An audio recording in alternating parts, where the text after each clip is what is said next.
a todos y a todas. Quiero agradecerles por estar acá. El día de hoy vamos a intercambiar algunas ideas sobre las capacidades condicionales, siempre siguiendo con nuestro curso de bases del entrenamiento deportivo. Antes de empezar con el tema de las capacidades, ¿se mira la presentación? ¿Sí? ¿Me dicen? Sí, sí se ve. Sí, listo. Ok, perfecto. Antes de seguir con esto, les quería decir, ¿hay alguien que quiera hacer algún tipo de, de pregunta o alguien que tenga algún tipo de duda que quiera que se le solventemos en estos momentos con respecto a los temas anteriores? Ya quedamos que el día de hoy no va a haber evaluación, así que pues sí, no es algo que lo vamos a tomar. Díganme. Ok. Si no hay ninguna duda, entonces comenzamos con la presentación de hoy. Bien, les quiero hablar un poquito sobre la fuerza. Diversos autores plantean criterios conceptuales con respecto a la fuerza. Realmente la fuerza es algo de lo que habla todo el mundo y todo el mundo te dice que la fuerza es importante, todo el mundo te dice, mira, tengo este método para poder desarrollar la fuerza, vos necesitas estar más fuerte, la gente te dice que vos necesitas echar músculo para estar más fuerte, entonces ese tipo de cosas las vamos a ir viendo en este día. ¿Cuál es el objetivo de que conozcamos las capacidades condicionales? Las capacidades condicionales son aquellas que establecen la base de las demás capacidades y crean dentro de la motricidad humana todo el sostén sobre el cual se va a llevar a cabo la motricidad. La motricidad es todo lo que nosotros podemos realizar. Entonces, las actividades deportivas son en su mayoría actos de motricidad muy complejos. Entonces, estos requieren de cierto tipo de fundamentos, de cierto tipo de bases, que conforme esta base sea grande y se mantenga, va a poder irse llevando a cabo. ¿Sí? Realmente, la principal de ellas es la fuerza. La fuerza es una capacidad que le da sostén a todo lo demás. No puede existir ninguna otra capacidad condicional si no es por vía de esta. Y todas las demás capacidades condicionales van a ser manifestaciones o están íntimamente relacionados de manera proporcional con las manifestaciones de la fuerza que van a conocer el día de hoy.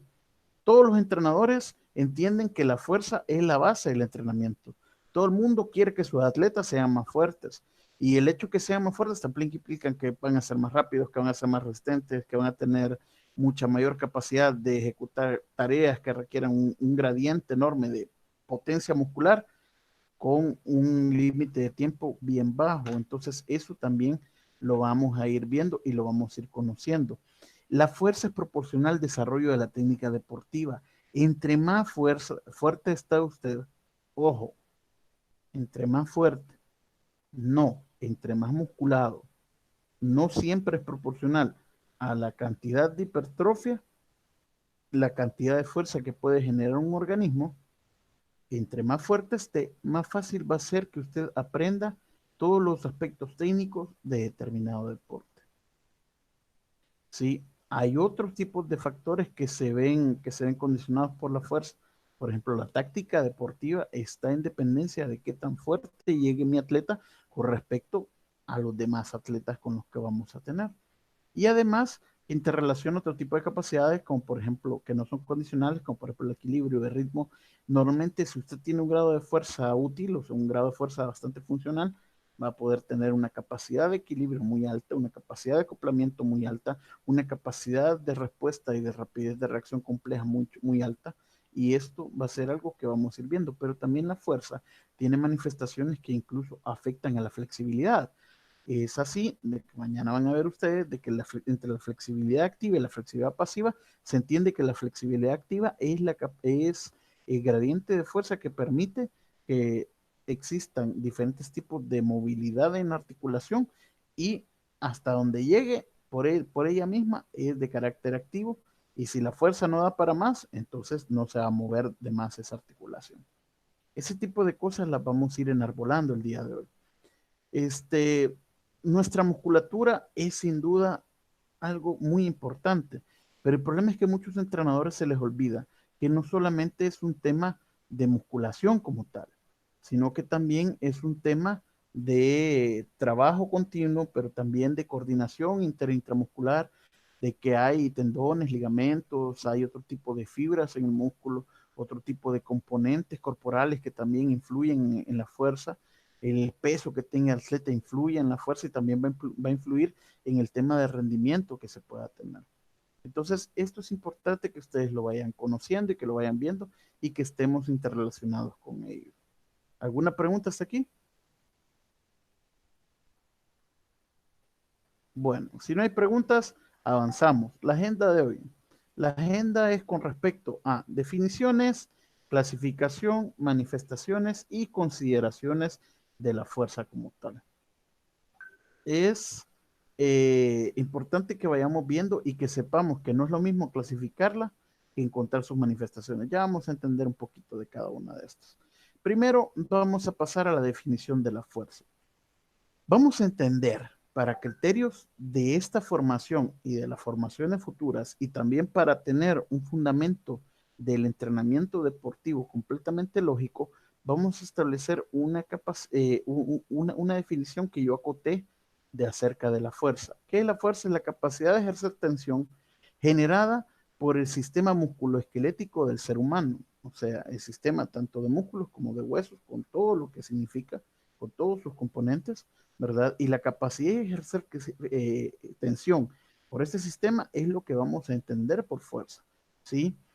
Siempre la fuerza va a tener la oportunidad de ejecutar una tarea, ya sea vencer una resistencia, realizar un desplazamiento en un espacio determinado, mantener una postura o impulsar implementos o objetos sobre recorridos específicos.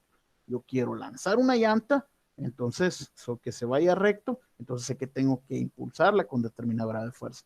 Tengo un objeto que lo quiero lanzar, por ejemplo, una pelota de béisbol, y que tengo un recorrido específico, va a ser proporcional a la cantidad de fuerza que yo le imprima sobre la base de la tensión ejercida sobre el sistema musculoesquelético. Y vamos a partir de una premisa muy importante. Entre la premisa que vamos a partir es, para entender cómo funciona la musculatura, por si alguien nunca había reflexionado en esto, ningún músculo tiene la capacidad de empujar. Todos los músculos solamente tienen la capacidad de contraerse o retraerse o alarse, hacerse más pequeños, pero ninguno tiene la capacidad de hacerse más largos por su propia voluntad. La longitud del músculo es una, pero el músculo no puede estirarse más de ella. ¿Sí? El músculo siempre va a poder contraerse hasta determinado punto. Y esa contracción es la que va a ir generando, junto con la coordinación de todo el par biocinemático, la capacidad de ejercer la tensión y poder cumplir con determinada tarea. ¿Preguntas con esto? Sí, le perdón, podría repetirme lo del músculo, que no está diseñado para hacer fuerza, algo así, ¿no? Ok, vaya. ¿Cómo funciona el trabajo del músculo? Y esto lo quiero que lo veamos bien. El músculo funciona de la siguiente manera. El músculo está compuesto con una serie de fibras y más o menos algunos tienen una forma así, otros tienen una forma larga, etc. Pero el músculo tiene una longitud determinada. Puede que tu bíceps y tu tríceps tengan determinados tipos de longitud. Ojo, no estamos hablando del ancho del músculo como tal, estamos hablando de qué tan largo es, porque en términos de generar fuerza, y más adelante vamos a aprender que es mucho más importante la longitud del músculo que el ancho del músculo como tal. Entonces, el músculo tiene una longitud determinada. ¿Cómo funciona toda musculatura que vos tengas? Vos te la puedes tocar y la única forma que tenés de hacer fuerza es cuando el músculo se contrae. No importa si sea estirar el brazo. Si vos estiras el brazo, lo que se va a contraer es tu músculo tríceps y tu bíceps se relaja. Entonces el brazo se puede estirar, pero el músculo no puede aumentar su longitud más allá de lo normal por vías, eh, ¿cómo se llama esto? Por vías funcionales, sino que el músculo tiene una longitud determinada. Lo que es el músculo es que se contrae, se relaja, se contrae, se relaja, se contrae, se relaja. Y sobre esa contracción genera tensión. Cualquier cosa que vos hagas que requiera fuerza, va a generarse sobre la base de una contracción. Si yo, por ejemplo, quiero andar en bicicleta, para poder empujar con mi pierna, lo que voy a tener que contraer es la parte del frente de todo el muslo, que se llama cuádriceps femoral, el vasto interno, vasto externo, sartorio y otros músculos que están ahí. Ese músculo, al momento de contraerse, va a lograr que la rodilla se extienda completamente. Por lo tanto, para poder empujar algo, se basa en el funcionamiento biomecánico del cuerpo, entendido sobre una serie de contracciones, unas sobre otras, y algunos regímenes que vamos a conocer, los regímenes agonistas, los regímenes antagonistas. La capacidad de agonista y antagonista se basa sobre el momento de qué músculo se contrae. Por ejemplo, cuando vos vas corriendo, hay un momento que tu cuádriceps, que es la parte del frente de tu muslo, se contrae para lograr la extensión de la pierna. Pero luego va a pasar la cadena y tu bíceps femoral va a contraerse y el cuádriceps se va a relajar para lograr que la rodilla eh, se vaya flexionando y entonces que vos puedas hacer los movimientos de la zancada. Todo lo que nosotros hacemos se basa en la contracción. Ningún músculo puede empujar. ¿Queda claro, Chafo? Sí, Buenas gracias. noches, Lick. Cañizales, ¿quedó claro? Sí, gracias. Ok. Buenas noches, Lick. Tengo Dígame, De solo León. una pregunta. Usted menciona de que un músculo no se puede alargar de forma, por decirlo así, independiente, o sea, de forma voluntaria. Autofuncional, Entonces, sí. y entonces en el caso de las contracciones excéntricas que sabemos que se dan cuando una resistencia es mayor a la fuerza que nosotros ejercemos, en ese caso, ¿cómo es entonces? El Ok. músculo Ya, sí ya, se ya, estira, ya, pero ya es por un agente externo. ya vamos a ver el tema de las contracciones, tanto excéntricas como concéntricas, pero sí te quiero decir algo.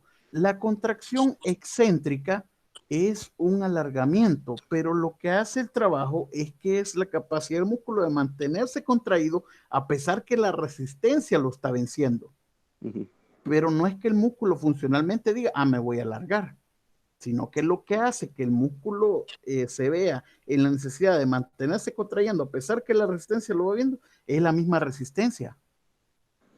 Entonces, como el músculo no puede mantener la resistencia para lograr un acortamiento de un ángulo de trabajo, en este caso el que se acorta es el codo, ¿verdad?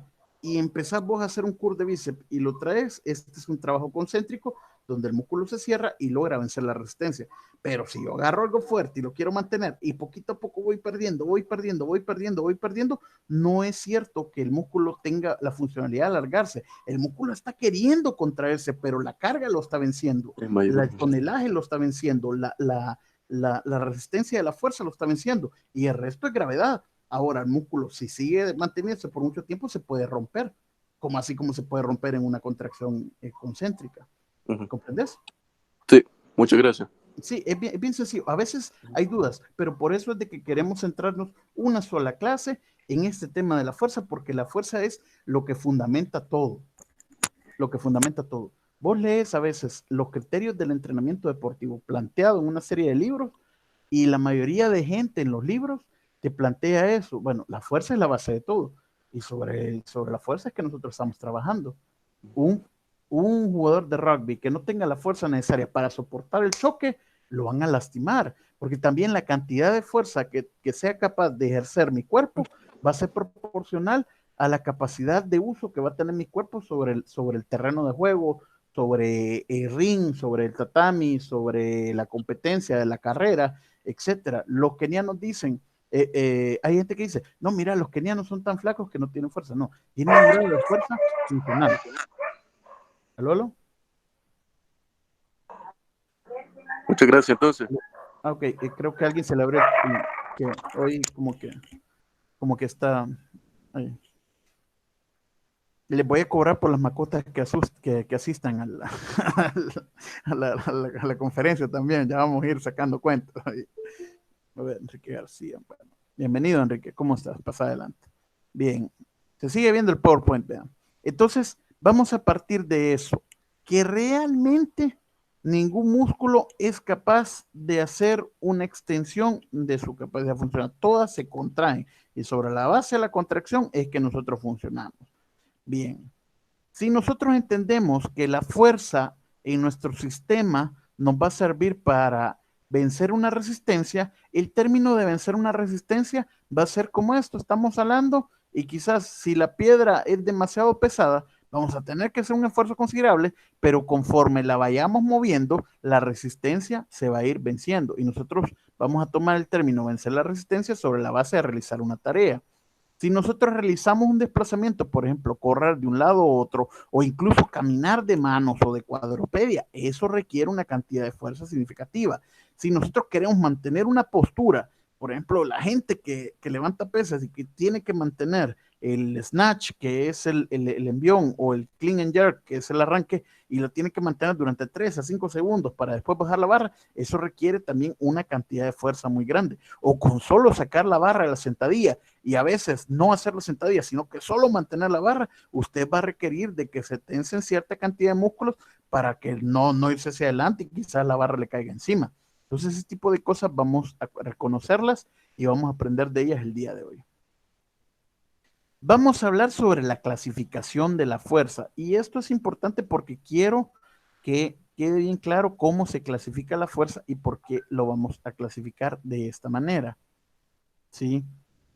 Ok, la fuerza tiene 2 tipos de clasificación y la vamos a entender según su movimiento, ¿sí? Entonces, el grado de movimiento, no vamos a hablar del grado de contracción, porque el hecho que hablemos de ciertos términos como estático, lo que vamos a hablar es de determinados parámetros, pero realmente el músculo estático no está. El músculo es un compendio de fibras que se van entrelazando y se van componiendo unas con otras. Por ejemplo, está la miosina y la actina, que están compuestas por actinina y por protomesina. La actinina y la protomiosina componen fibras de actina, la actina y la miosina componen las miofibrillas. Las miofibrillas tienen que componer fascículos, fibras. Las fibras componen haces, los haces accesorios, los accesorios componen fascículos, y así el músculo son estructuras vivas sumamente complejas. La unidad funcional y estructural del músculo se llama sarcómero, y hay muchas dudas sobre esta palabra, pero el músculo se mide según la cantidad de sarcómero que puedan generar sus propias fibras, y el sarcómero es otra onda. Para efectos de este curso no lo vamos a tocar, pero sí queremos que ustedes lo tengan bien claro. Nos importa más la composición interna. Ahora, cuando nosotros hablamos de fuerza, la vamos a clasificar según su movimiento. Si hay mucho movimiento y hay una capacidad de traslación, si hay una capacidad de rompimiento del equilibrio y que se puede generar algún tipo de inercia o algo, lo vamos a llamar como fuerza dinámica. Pero si no existe, vamos a hablar de fuerza estática. La fuerza estática la vamos a entender como si un deportista estuviera ejecutando una tarea, por ejemplo, empujar la pared. Si usted se pone a empujar la pared y se mantuviera empujando la pared, su musculatura no presentaría cambios a nivel de ángulos en sus pares biocinemáticos y usted estaría empujando acá. Pero sí hay una contracción en sus músculos para tratar de romper esa resistencia. Si usted está sosteniendo una barra cargada y no la tiene que dejar caer, sí es cierto, la gente dirá, no existe un movimiento como tal, pero usted va a ver el esfuerzo de su antebrazo para mantener la barra en el peso muerto y las contracciones que esto va a llevar. Y hay gente que hasta tiene calambres. Cuando la resistencia es mucho mayor a la capacidad de tensión que puede generar nuestro sistema musculoesquelético, es que nosotros estamos hablando de una fuerza estática, la cual plantea que no hay ningún tipo de movimiento, no hay desplazamiento, no hay requerido, no se vence la resistencia, no ejecuta ninguna tarea, no desplazas un objeto como tal, sino que simplemente logras mantenerlo y estás echando el camión. Sostener una postura, ya vamos a ver más adelante, tiene su propia clasificación y es parte de este tipo de tareas. ¿sí? La fuerza dinámica es la más común en el entrenamiento deportivo. Implica recorridos, implica vencer algo, implica correr de un lado para otro, implica colgarse de alguna barra o quizás desplazarse por encima, implica quizás subir una soga, implica lanzar un objeto, implica lanzarse un medio como el medio acuático y apartar el agua para que yo me pueda impulsar y volverla a apartar, que ese es otro tipo de fuerza, es la fuerza dinámica como tal, ¿sí? El deportista puede hacerla siempre y cuando logre cumplir con su objetivo. O sea, si existe, se genera un recorrido, si se impulsa algún objeto, si se genera otro tipo de movimientos con el cuerpo. Y si hay un desplazamiento de los ángulos de trabajo sobre la base de los pares biocinemáticos. Si el brazo logra cerrar, si la pierna logra, la rodilla logra flexionarse, si se logra extender el brazo, si se logra meter el golpe, eso es lo que tenemos que hacer. Permítame un segundito. Ahí estamos. Okay. ¿Sí? ¿Preguntas con esto? Bien. También estas tienen sus clasificaciones. Por ejemplo, en el momento que nosotros hablamos de fuerza estática, como estamos hablando de isometría, que es la misma longitud de los ángulos de nuestros brazos o de nuestro cuerpo, entonces vamos a estar hablando de isometría. ¿Sí? Aquí tenemos un ejemplo de fuerza estática y aquí es donde les digo de que se está, él tiene que luchar por mantener esta posición. No existe variación en este momento. Antes de llegar a este momento puede existir, pero en este momento no existe variación de sus ángulos, ni de sus piernas, ni de su cadera, ni de sus hombros, ni de sus brazos, sino que él tiene que mantener esta posición determinado tiempo para poder ganar y que le den por bueno el levantamiento. Hasta este momento, este es un ejemplo de fuerza estática. Un ejemplo de fuerza isométrica, que igual es cuando no hay acortamiento entre los segmentos corporales y se puede mantener una postura sobre la base de que sí existe una contracción a nivel de las fibras musculares, se da este tipo de movimiento. La fuerza estática tiene una representación que es la fuerza isométrica. Vean esta plancha y véanla bien. ¿Pueden ver la imagen? Sí, Lick. Vean el deltoide y imagínense la cantidad de fuerza que está ejecutando con el trapecio, con el deltoide, con el tríceps para no perder el ángulo de trabajo del codo, el ángulo de trabajo del brazo con respecto al cuerpo, para no aumentar o disminuir el rango de trabajo de la cadera. Su musculatura del abdomen debe de estar bien tensa, pero también el músculo escaleno y el largo del cuello deben de mantener la cabeza erguida y con la vista hacia adelante. Y miren sus redondos y miren los romboides de la espalda. Están completamente contraídos para poder mantener la postura de la espalda y que no venza la resistencia el abdomen. Miren sus piernas y van a ver cómo el tibial anterior se muestra y cómo se muestra los gemelos o los gastronemios para tratar de mantener la figura. Y yo les aseguro de que si pudiéramos ver la imagen con una licra, ¿verdad? El cuádriceps estaría tenso para mantener la extensión de las piernas, pero también el bíceps femoral estaría lo suficientemente tenso para que la pierna no se pasara de la extensión como tal.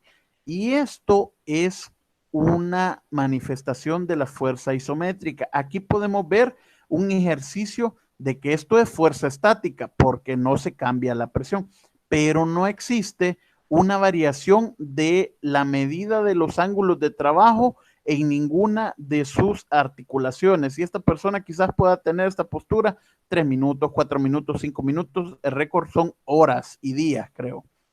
Así es que cuando no hay acortamiento entre los segmentos corporales, sí, aunque sí existe una contracción, porque sí existe tensión generada por su musculatura, podemos decir de que estamos hablando de fuerza isométrica. Este es un ejemplo grande de la fuerza isométrica.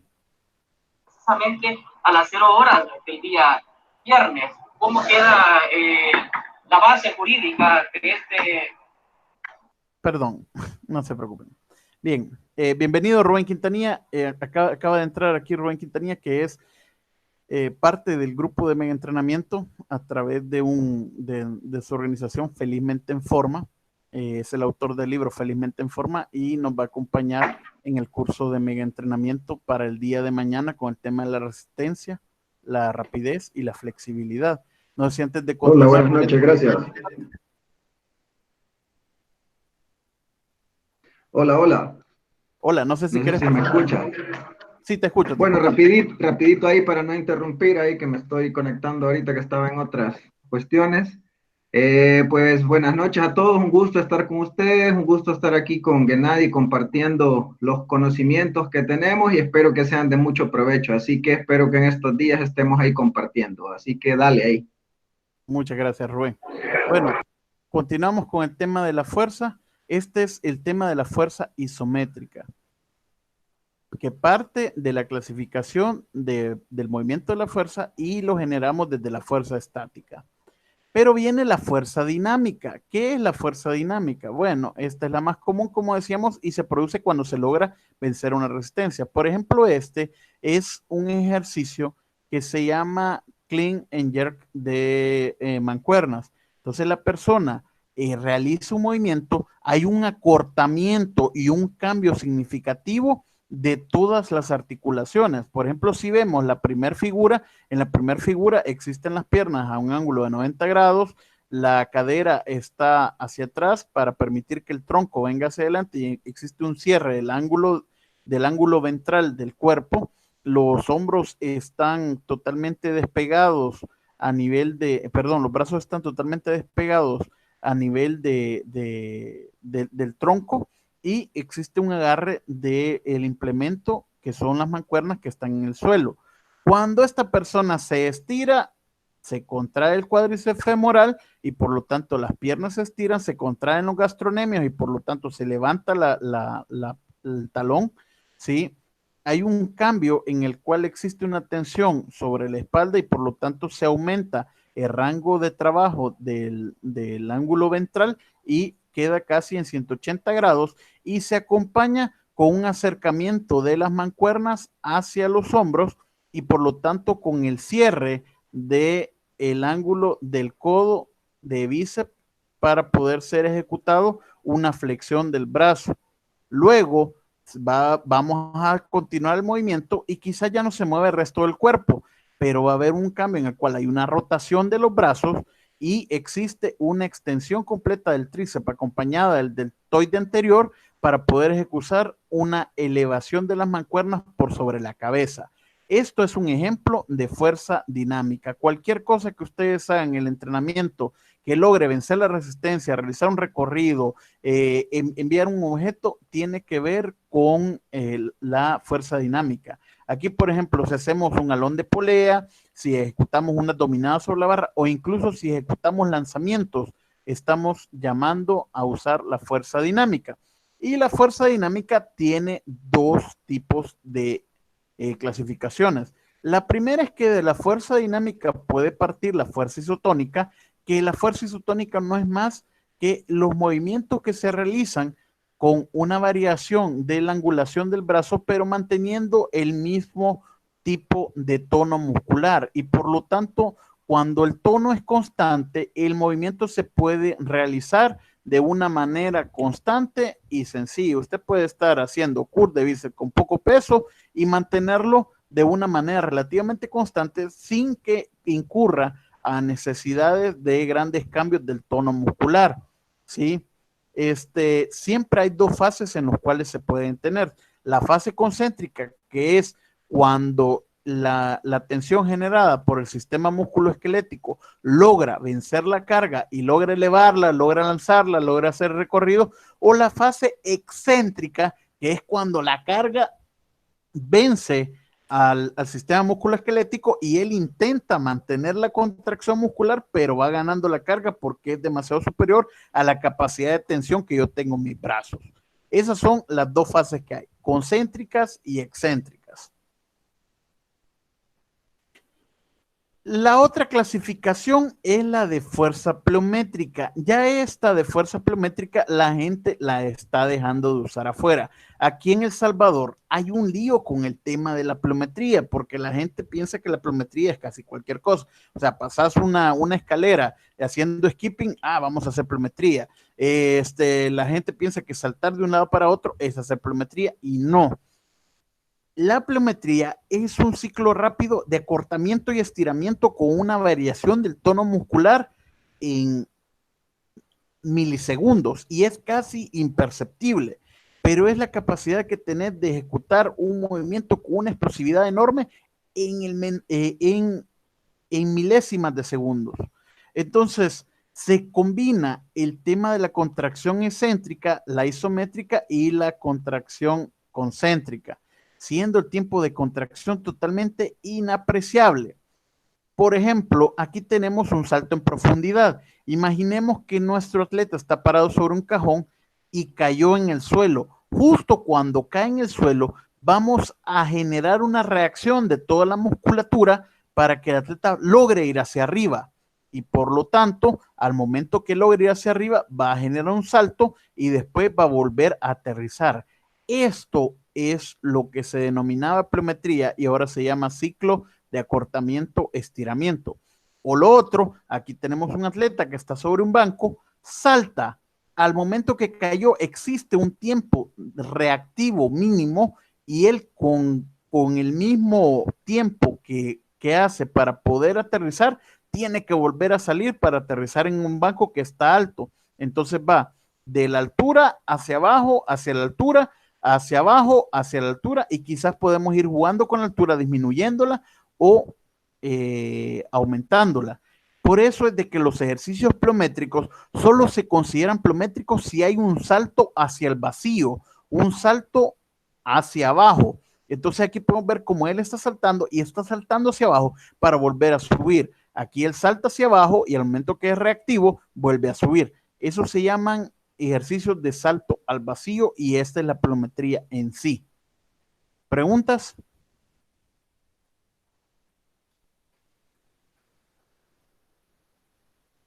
Ok, perfecto. Queda claro el tema de la pliometría. Entonces la fuerza dinámica solamente va a ser o isotónica o va a ser pliométrica. Y esas son las clasificaciones que tenemos. La fuerza va a ser o estática o dinámica y si es dinámica va a ser isotónica o pliométrica y si es estática solamente va a ser isométrica. Y así la vamos a clasificar. Muy diferente es que nosotros hablemos de las manifestaciones de la fuerza como tal.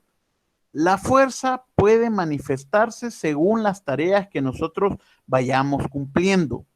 Y por eso es de que para esta parte sí les voy a pedir de que pongamos mucha atención, porque ya vimos cuál es su clasificación y por lo tanto ahora vamos a ver cómo se manifiesta la fuerza según nuestras tareas motoras.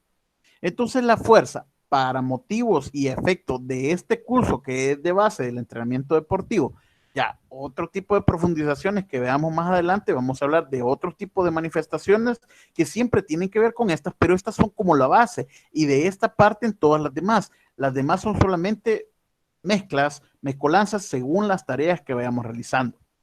Entonces, por ejemplo, la clasificación de la fuerza isotónica, que era cuando nosotros vencíamos o nos dejábamos vencer el movimiento, pero manteníamos el mismo tono muscular, puede llevar a las siguientes manifestaciones. Puede que sean manifestaciones en relación a la velocidad de ejecución del movimiento, manifestaciones en relación a la tarea o en relación al mantenimiento del esfuerzo durante el tiempo. Estas son las tres condiciones que la fuerza isotónica tiene que cumplir para manifestar algún tipo de la fuerza que vamos a ver. ¿Cuáles son las manifestaciones que tenemos? Si es en relación a la velocidad, la más común y la que fundamenta todo es la fuerza rápida. Y esta la podemos ver en deportes cíclicos de rapidez o de velocidad. Por ejemplo, los 100 metros planos. Si vamos a estar en relación a la tarea, se puede dividir entre fuerza máxima y fuerza explosiva. La fuerza máxima es la fuerza que se utiliza en el atletismo de fuerza, en el powerlifting, en el World Strongman. Han visto gente que está jalando y que tiene que levantar, o quizás tiene que jalar un cabezal con los dientes y jalarlo, o con la espalda se lo amarran y tiene que jalar un camión de bomberos cargado, o tiene que levantar 2 volvágenes y caminar con ellos, o tiene que ejecutar tareas, por ejemplo, levantar las piedras de Atlas, que son unas piedras enormes que las tienen que poner sobre una base. Sí, las piedras de Atlas, y las tienen que poner sobre una base. Entonces, eso se conoce como deporte de atletismo de fuerza. El powerlifting, que sus modalidades son el peso muerto, el press de banca y la sentadilla, son también manifestaciones de la fuerza máxima. Ya vamos a hablar un poquito más sobre la fuerza máxima. Pero también en relación a la tarea se genera algo que es la fuerza explosiva, que se practica en deportes acíclicos. ¿Cuáles son los deportes acíclicos? Y los deportes cíclicos son donde hay una repetición constante de la cadena biocinemática. Los deportes acíclicos son deportes en los cuales el movimiento se realiza pocas veces o a veces hasta una sola vez. Un ejemplo, la impulsión de la bala, usted lanza la bala una sola vez. Si usted quiere agarrarla y volver a tirar otra, ya es otro lanzamiento y va a tener que esperar su turno.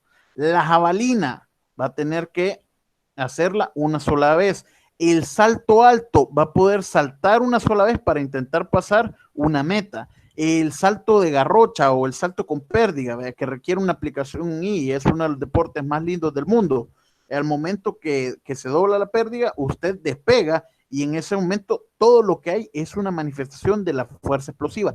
Los deportes de combate como el judo, donde si usted lo estrellan, se termina. El boxeo, donde usted le pegan y hasta ahí llega. Entonces, esos son deportes completamente acíclicos, porque pueden depender de la realización de un solo movimiento. Y si es de varios movimientos, como en el caso del box, el karate o el judo, puede que los movimientos no sean constantes ni sean los mismos, y por lo tanto la cadena se rompe y es un ciclo que empieza con otro ciclo. No es como en los cíclicos de que va el mismo ciclo, el mismo ciclo, el mismo ciclo, sino que va cambiando según las necesidades. Después están en relación al mantenimiento del esfuerzo durante el tiempo. Aquí existe una manifestación de la fuerza que se llama la resistencia a la fuerza. Y existen deportes de resistencia, como por ejemplo el ciclismo, donde ellos tienen que avanzar determinadas cantidad de kilómetros para poder llegar de un punto a otro, y a veces se enfrentan con subidas que duran kilómetros y kilómetros y van ahí para arriba. Las carreras de fondo o las de semifondo que requieren un grado de resistencia muy alto para poder mantener el paso y por lo tanto terminarlo. Deportes como el remo, que vamos a tener que mantener un ciclo durante un espacio determinado y quizás es importante la velocidad a la que vayamos, pero más importante es la capacidad que tenemos de sostener el esfuerzo para poder terminar. El culturismo, que vamos a tener que flexionar nuestra musculatura y mantenerla constante para que nos puedan apreciar la simetría de nuestro cuerpo y otras características como el corte del músculo, la estabilidad, pero también basarnos en otros criterios como por ejemplo la grandeza del músculo, etcétera. Entonces tenemos que mantener la contracción durante determinado tiempo. Entonces un deporte como el fisiculturismo requiere de una cantidad fuerte de resistencia a la fuerza. Si usted no posee o no es capaz de relacionar el mantenimiento del esfuerzo durante el tiempo, no sirve para ese tipo de deportes. Quizás por mucho que usted quiera hacerlo, no va a poder llegar a la meta porque no va a poder mantener un movimiento de manera constante sobre los requerimientos que especifica la tarea. Imagínate correr a 3.15 el kilómetro e ir manteniendo eso de 3.15 kilómetros, 3.15 kilómetros durante 42 kilómetros, realmente es una resistencia a la fuerza que requieren tus músculos. También hay otros tipos de resistencia que se implican ahí, por ejemplo, la resistencia cardiopulmonar, la resistencia, la que llamamos resistencia aeróbica, pero también la cantidad de sustratos energéticos que hay para mantener esa tarea. Todo eso es parte de la resistencia a la fuerza como tal. Preguntas con esto, porque vamos a pasar a ver cada una de ellas. ¿Le entramos? Yeah. Solo Okay. vaya un poquito más despacio. Sí, esto es para explicarles más o menos cómo va. Ahorita vamos a ver cada una de ellas y las vamos a estudiar para que hagan todas las preguntas y nos vamos a detener. Sí, ahorita solamente las estoy caracterizando, pero sí que es lo importante de aquí, de que entiendan que de la fuerza isotónica que la aprendimos aquí,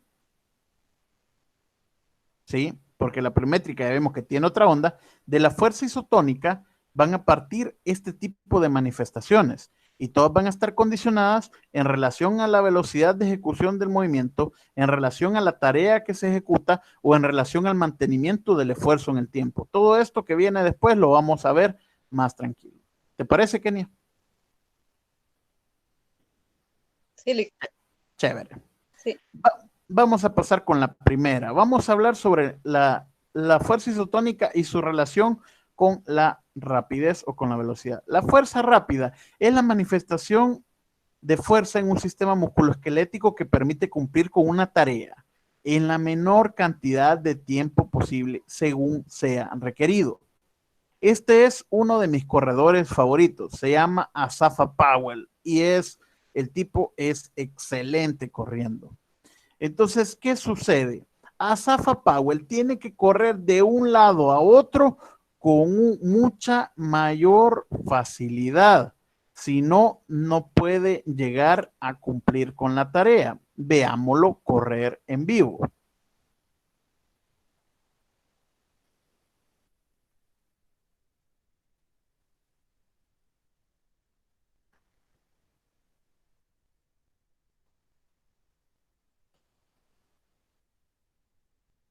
Aquí está.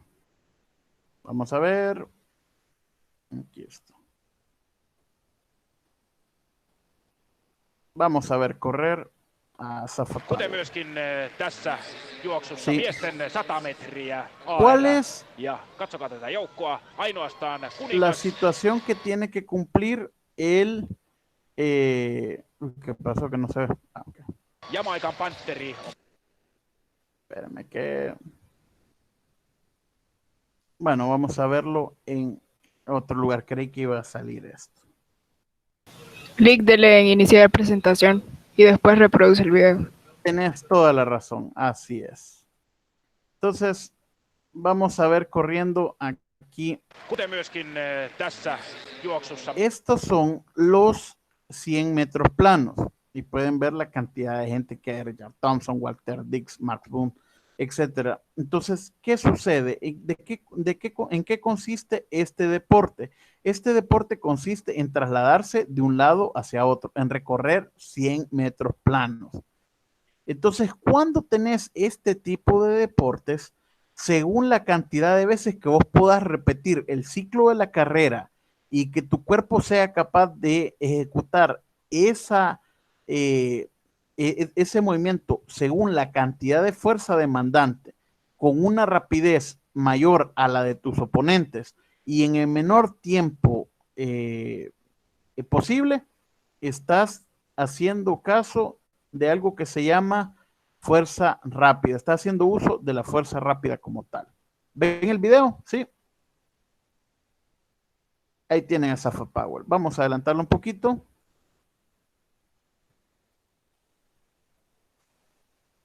...50 metros de natación... ...un ejemplo de fuerza rápida...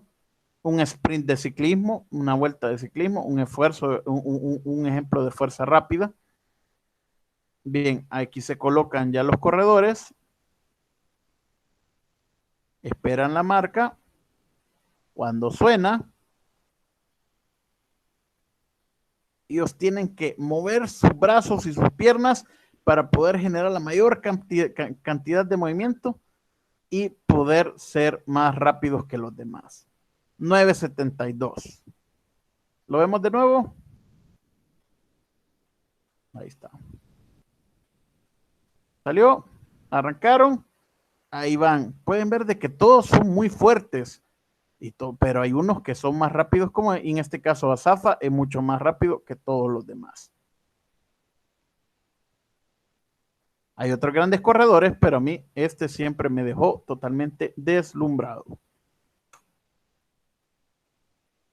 Entonces, siempre que usted tenga un deporte en el cual tenga que ejecutar una cantidad determinada de ciclos de movimiento y mantenerlos en una corta distancia y tenga que llegar quizás de un lado para otro en menos de 20 segundos, es fuerza rápida. Pero también si yo agarro las pesas y empiezo a moverlas a una intensidad rápida, alta intensidad, y yo las estoy moviendo y las estoy moviendo en menos de 15 segundos y quiero ver cuántas veces lo hice, y quizás compito contra otra persona y le digo, vamos a ver quién saca más repeticiones en la menor cantidad de tiempo, eso también es fuerza rápida. Una serie de remo en la cual nos ponemos a remar, ¿verdad? Lo más rápido posible, y quizás tenemos un compañero en el cual, bueno, vamos a ver quién llega más rápido al otro lado, estamos ejecutando la fuerza rápida.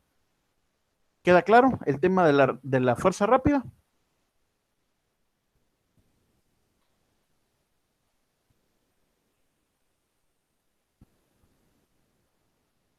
¿Preguntas con el tema de la fuerza rápida? Ok, perfecto. ¿Seguimos avanzando? Sí, vean. Vamos a ir a ver a la siguiente tipo de fuerza en la que estábamos. Estábamos con el tema de en relación a la tarea. Perdón, estamos en relación a la velocidad. Ahora nos vamos a venir a la relación de la tarea y vamos a hablar de fuerza máxima. ¿Qué vamos a hablar de fuerza máxima? Perdón, inicia presentación, ahí está. ¿Qué vamos a hablar de fuerza máxima? La fuerza máxima es el grado máximo de tensión capaz de ejercer un sistema musculoesquelético, logrando movilizar una resistencia a voluntad del sujeto. Es decir, de que vamos a ejecutar un movimiento tan fuerte que solamente lo vamos a hacer una sola vez o si acaso 2 veces. Pero si es una sola vez, vamos a entender de que esa es nuestra fuerza máxima y es lo máximo que nosotros podemos hacer por voluntad propia. ¿Sí? Por ejemplo, la fuerza necesaria para movilizar una barra cargada de peso en una sentadilla o en este caso en el peso muerto, ¿sí? Y que no puede ser ejecutada más de una vez por el deportista. ¿Vemos un ejemplo? Perfecto, veamos un ejemplo. Vamos a ir.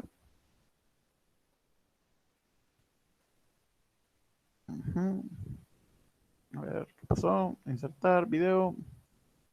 Aquí está, búsqueda. Y nos vamos a ir aquí y vamos a buscar powerlifting.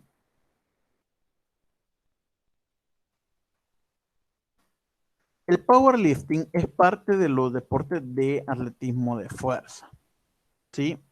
Y vamos a ir viendo cómo cuando la gente puede ejecutar un solo movimiento con su máximo de peso, entonces van a poder entender qué es la fuerza máxima. Aquí tenemos a un señor llamado Ronnie Coleman, que es un fisiculturista de alto nivel, y aquí estaba en 1994 compitiendo en powerlifting. Vamos a ver qué podemos encontrar. Si nos saltamos esto, va el señor Coleman. Ahí está. Se prepara y como el esfuerzo es máximo, tienen que ponerse vendas, tienen que ocupar magnesio porque si no se les desliza la barra, pueden ocupar una botarga especial para tener soporte en la espalda, un cinturón. Y aquí pueden ver tratando de levantar una cantidad de peso muy grande. Quizás si otra persona lo intentáramos como nosotros, nos costara bastante.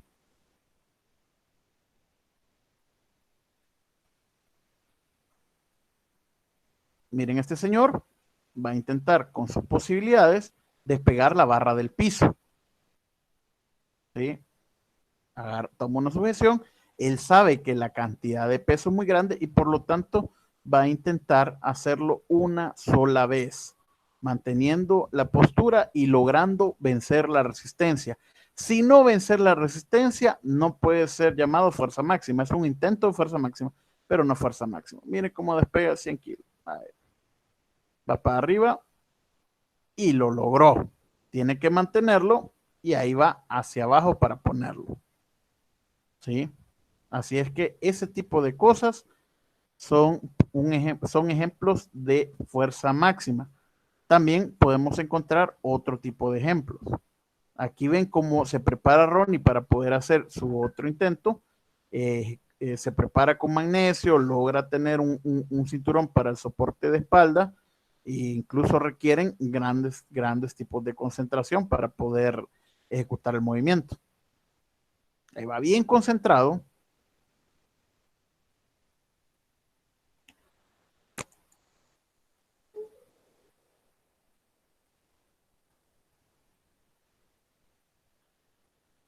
Y logró despegar. Ahí está. No logró terminarlo, pero fue un muy buen intento. Estos son ejemplos de fuerza máxima. El de señor fue bastante impresionante, ¿no lo creen?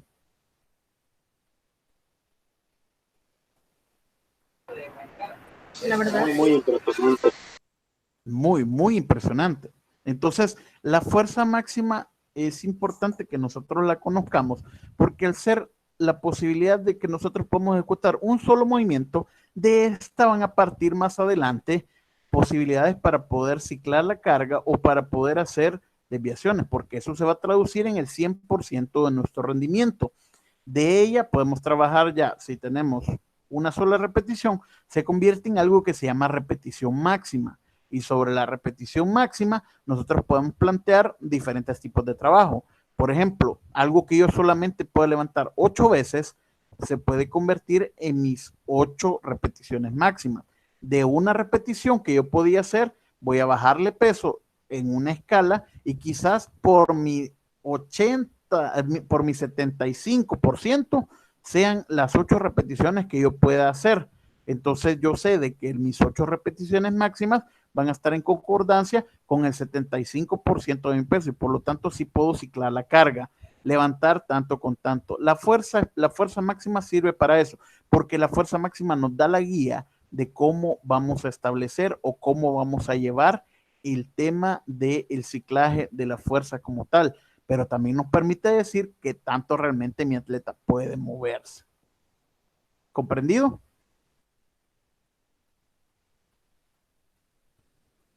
Comprendido. ¿Comprendido, sí o no? ¿Alguna pregunta?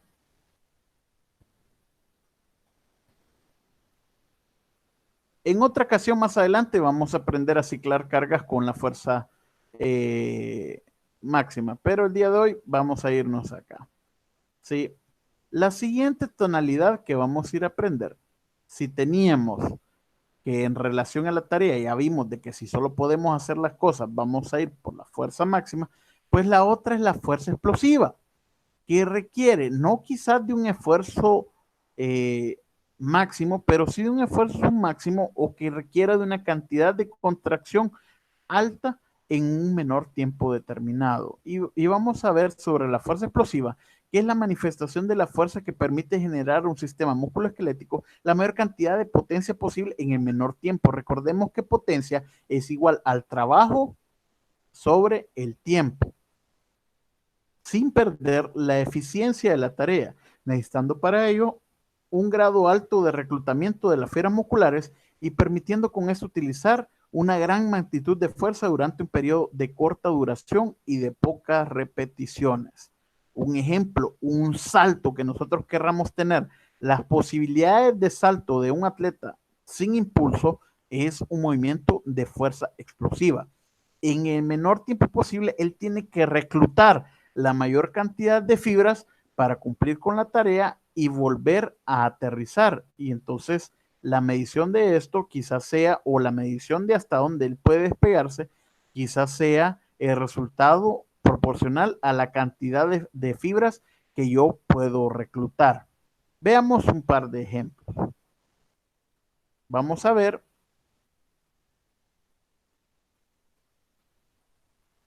y vamos a ver algo que se llama impulsión de la bala.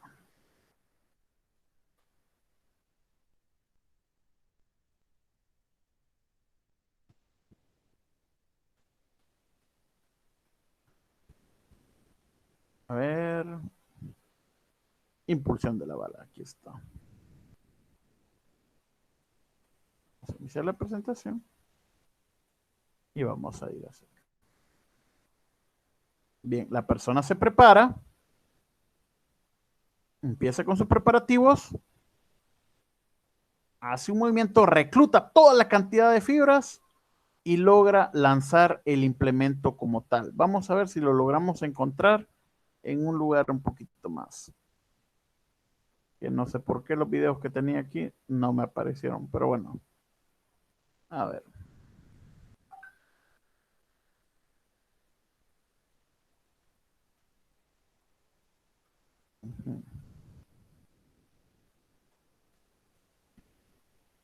Ahí está.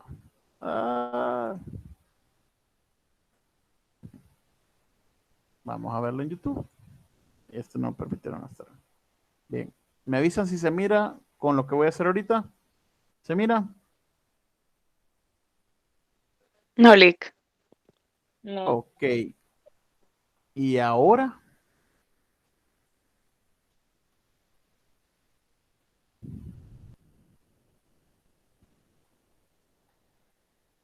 ¿Se mira? Hoy Ahora sí. Ok, sí. bien. Vamos a arrancar.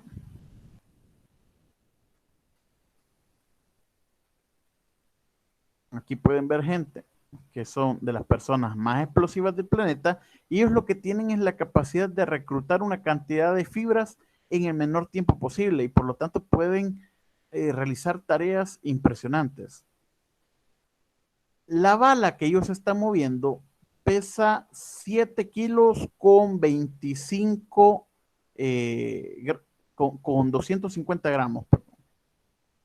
La van a tener ahí, ejecutan un movimiento y desde su brazo intentan impulsar la bala acompañada con una rotación del cuerpo. Y lo pueden hacer llegar hasta 20 metros. Ese fue un intento de poquito menos de 20 metros, creo. Veamos. Otra vez está. Agarra. La va a lanzar con su brazo, pero acompañado con la inercia que logra generar de su cuerpo. Eso es un deporte de fuerza explosiva. Y logra sacar la bala en el menor tiempo posible. Y el recorrido, sí, casi llega a los 21 metros. Llegó con 20 metros con 16 centímetros. Y así podríamos estar viendo. Es un solo movimiento el que hacen. Este es un movimiento lineal. ¿Sí?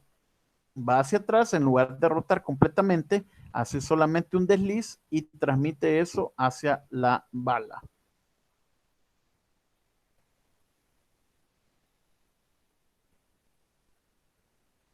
Toma su distancia. Se la pone en el cuello. Intenta reclutar la mayor cantidad de fibras en un solo movimiento. Se gira y lo saca. Miren qué equilibrio tiene para poder recordar. Y llegó menos de 20 metros. Sí. Estos son por excelencia el lanzamiento de bala, junto con otros por ahí, son por excelencia los deportes de fuerza explosiva, pero también es de fuerza explosiva.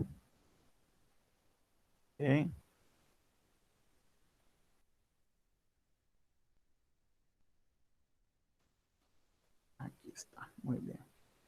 Pero también es de fuerza explosiva los saltos, el golpeo con las piernas a una pelota, el remate en el voleibol es de fuerza explosiva, un salto para hacer un bloqueo es de fuerza explosiva, el lanzamiento de una pelota hacia la canasta es de fuerza explosiva porque necesitas reclutar una mayor cantidad de fibras en el menor tiempo posible. Eso es la fuerza explosiva.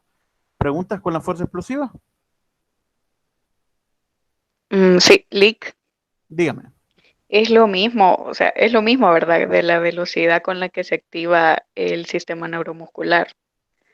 Tiene un componente muy fuerte según la activación neuromuscular, pero más que todo el tema de reclutamiento no solamente pasa por la fase de la activación neuromuscular, sino que tiene que haber una preparación en la cual existe una coordinación intermuscular, es decir, que todos los componentes del músculo, las miofibrillas, los haces, los asocios, los fascículos, logren ejecutar una tarea en un solo movimiento. Normalmente nuestro músculo para ejecutar algo nunca se activa totalmente, salvo que sean esfuerzos de fuerza explosiva o de fuerza máxima.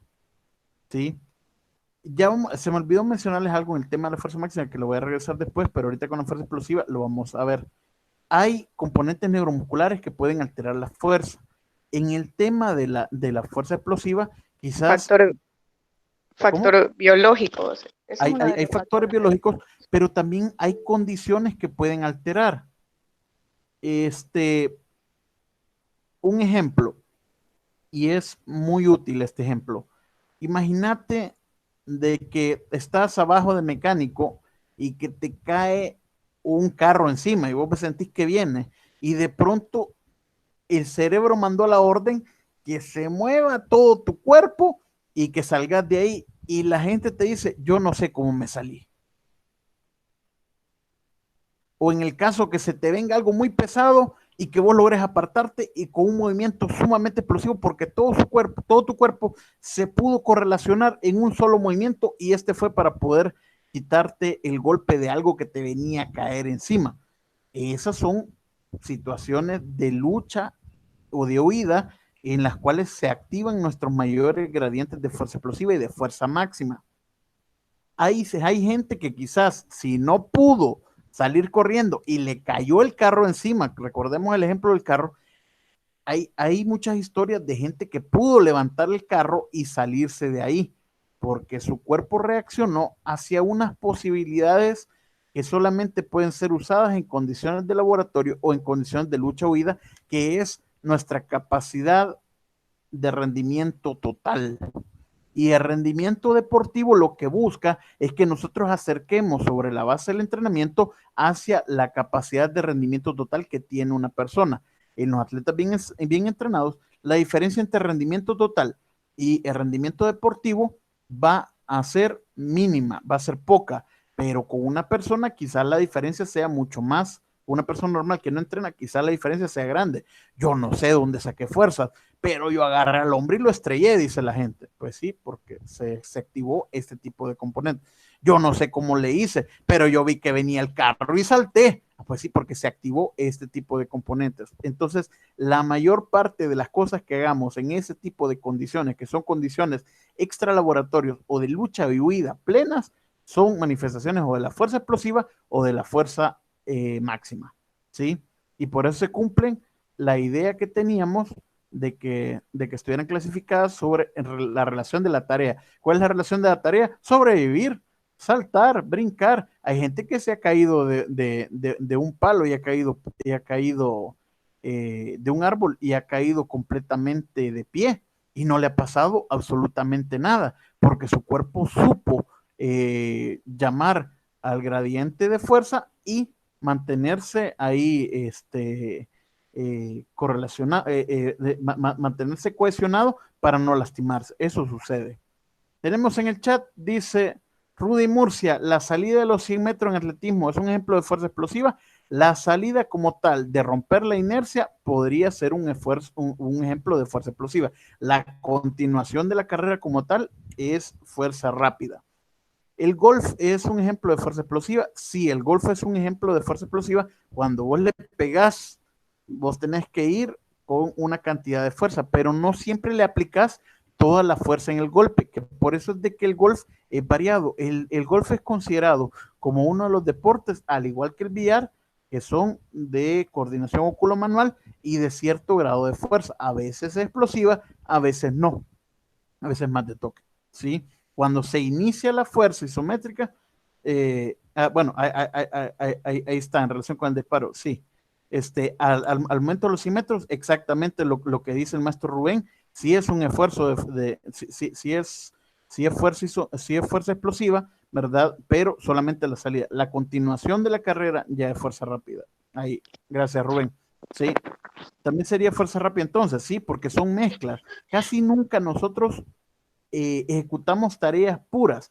Por ejemplo, en el levantamiento de pesas olímpico denominado halterofilia, usted necesita de fuerza máxima para llegar hasta acá, de fuerza explosiva para subir el implemento, pero también es una contracción isométrica el mantener el movimiento como tal. Entonces pasaste de un régimen de fuerza dinámica a un régimen de fuerza estática, porque necesitas el componente isométrico. Entonces se pueden cambiar entre ellas y se puede ir manifestando. Muy pocas veces vamos a encontrarla de manera pura, pero para poder estudiarla y poder saber qué es lo que está pasando, nosotros necesitamos conocerla paso por paso, lado por lado.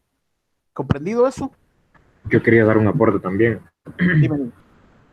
En el caso de, se le puede denominar también como fuerza explosiva al comentario que usted agregaba, de que yo no sé cómo salté, o que gente que caía de un árbol caía completamente de pie y no le pasaba nada.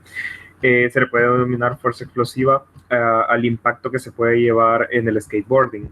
¿En qué aspecto? La mayoría conlleva fuerza explosiva, pero en el skate de calle hay videos donde hay atletas que saltan alrededor de más de 5 metros y caen. O sea, sí hay un montón de prueba y error para que se ejecute, pero el impacto que genera, porque queda de pie todavía y queda en movimiento, se le puede denominar también fuerza explosiva, no sé.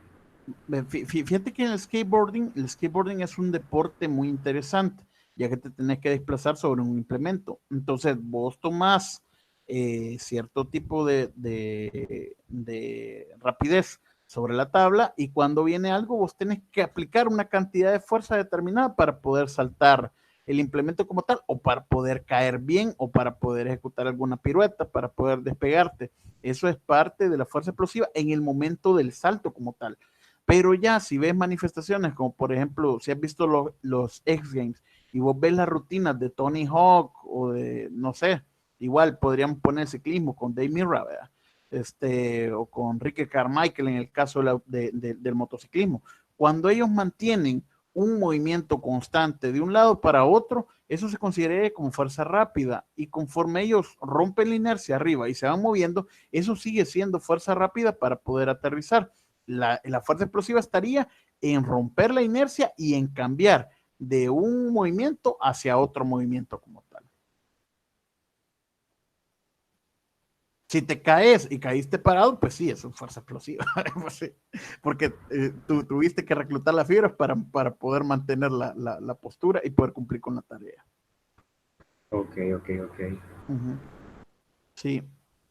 Bien, lo siguiente que vamos a ver es, según el condicionamiento, la relación al mantenimiento del esfuerzo durante el tiempo. ¿Cómo vemos esto? La principal manifestación de esto es la resistencia a la fuerza, ¿sí? Es la manifestación de la fuerza en la que un músculo, en la que un sistema musculoesquelético le permite sostener una determinada tarea durante un tiempo prolongado sin perder la efectividad en el cumplimiento de los requerimientos de esta. Aquí tenemos una persona moviendo una llanta delantera de tractor. Quizás esta llanta pese unas 50, 60 o 70 libras. La persona baja, la sube, la vuelve a subir, la vuelve a bajar, la vuelve a subir, la vuelve a bajar, la vuelve a subir y la va transportando. Su grado de resistencia a la fuerza va a ser proporcional a la capacidad de mantener la tensión y darle vuelta a la llanta que tenga el sujeto. Por ejemplo, si nosotros nos dicen que vamos a agarrar la barra en el press de banca y vamos a hacer entre 7 y 25 repeticiones, entonces nosotros estaríamos en la necesidad de tener una resistencia a la fuerza muy alta. Deportes como por ejemplo los 800 metros, en los cuales son deportes donde se requiere mantener una tarea a una velocidad constante y no bajarla, son deportes de resistencia a la fuerza como tal. Hay otras cosas, por ejemplo el lactato y otras cositas que hay, pero los vamos a ir viendo. Vamos a ver si encontramos un video de el Guerrero.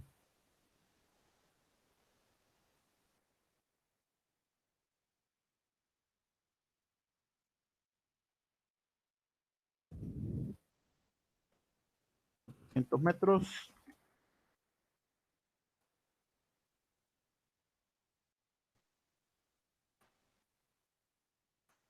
Final. Ok.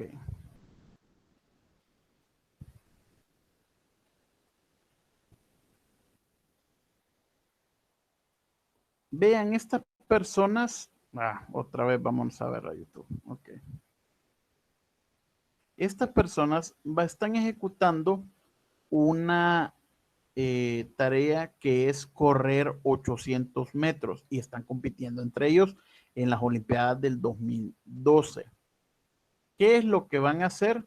Van a hacer lo siguiente, se meten a competir en la final y entonces llegan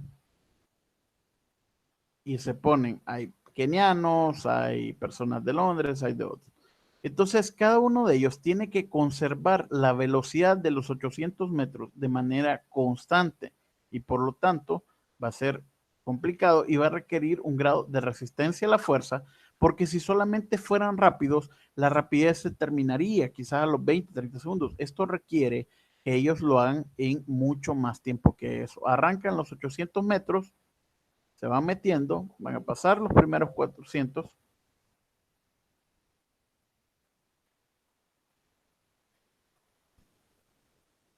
Sí. Se meten todos al carril 1 y aquí es donde empieza la carrera como tal.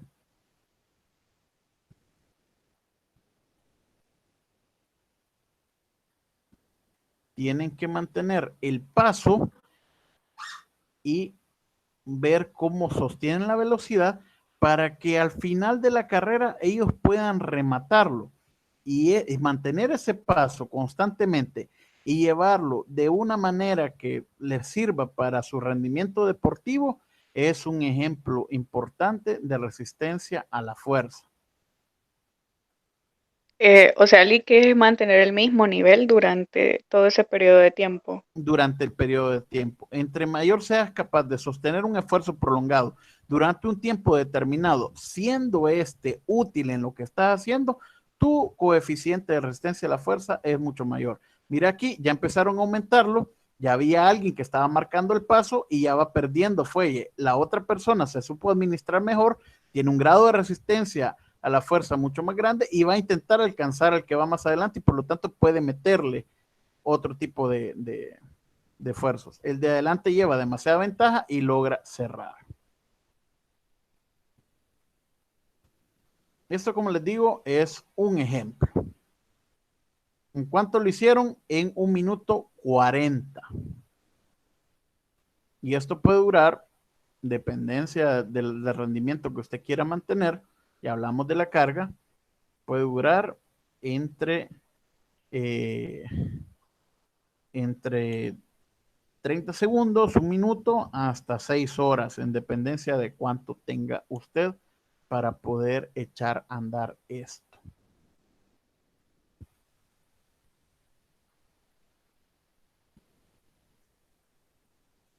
Ese es el ejemplo de la resistencia a la fuerza. Y hay más.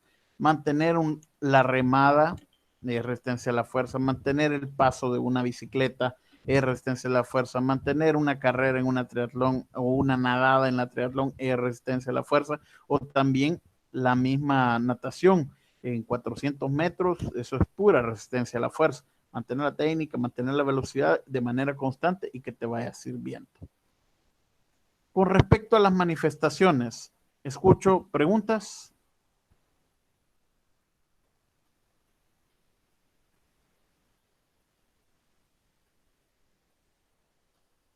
Comentarios. ¿Quedó claro? ¿Necesitan que repitamos algo? ¿Algo que necesitan profundizar? Por acá, Lee. Dígame.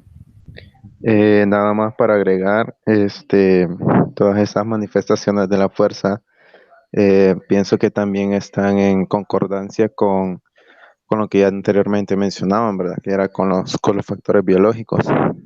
Así es. Y para ser más, como que un poco más precisos con respecto a los tipos de fibras musculares en cada uno de los atletas. Ok, bien. El componente de las fibras musculares es algo que vamos a dejar para más adelante, pero sí les puedo adelantar que la constitución del músculo está llevada a cabo de diferentes maneras y los tipos de fibras que tenemos son varios, pero nos concentramos entre las fibras blancas, las fibras rojas y las fibras intermedias. Las fibras blancas son las fibras que nosotros decimos que tienen mucha mayor rapidez porque es más fácil que se activen y son capaces de acortar el músculo de una manera mucho más rápida que las fibras rojas, pero casi no poseen oxígeno y por lo tanto su capacidad de trabajo disminuye muy rápido. Las fibras rojas, en cambio, permiten una capacidad de trabajo mucho más alta, pero son mucho más lentas para poderse contraer.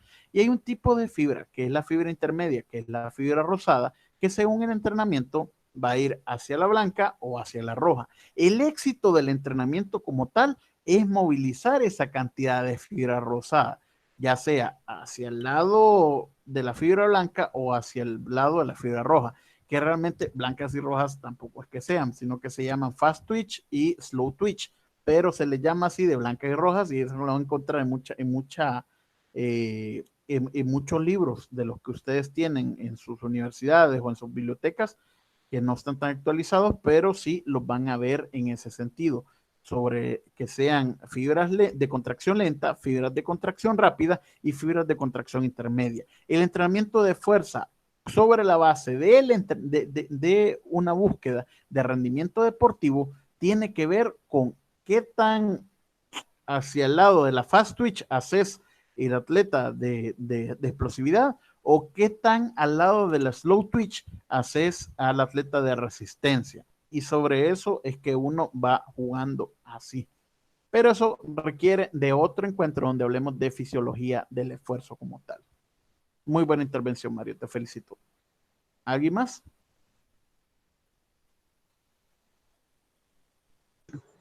Buenas noches. Buenas noches, Oliver. Yo tengo una curiosidad cuando hablamos también de los tipos de estímulos que puede recibir el músculo, cuando hablamos de lo que es el sarcoplasma, que prácticamente sería como el plasma muscular, con cuál tipo de manifestación de la fuerza se podría ver más implícita y, por así decirlo, también, como lo digo, ok, ya te entendí, sí.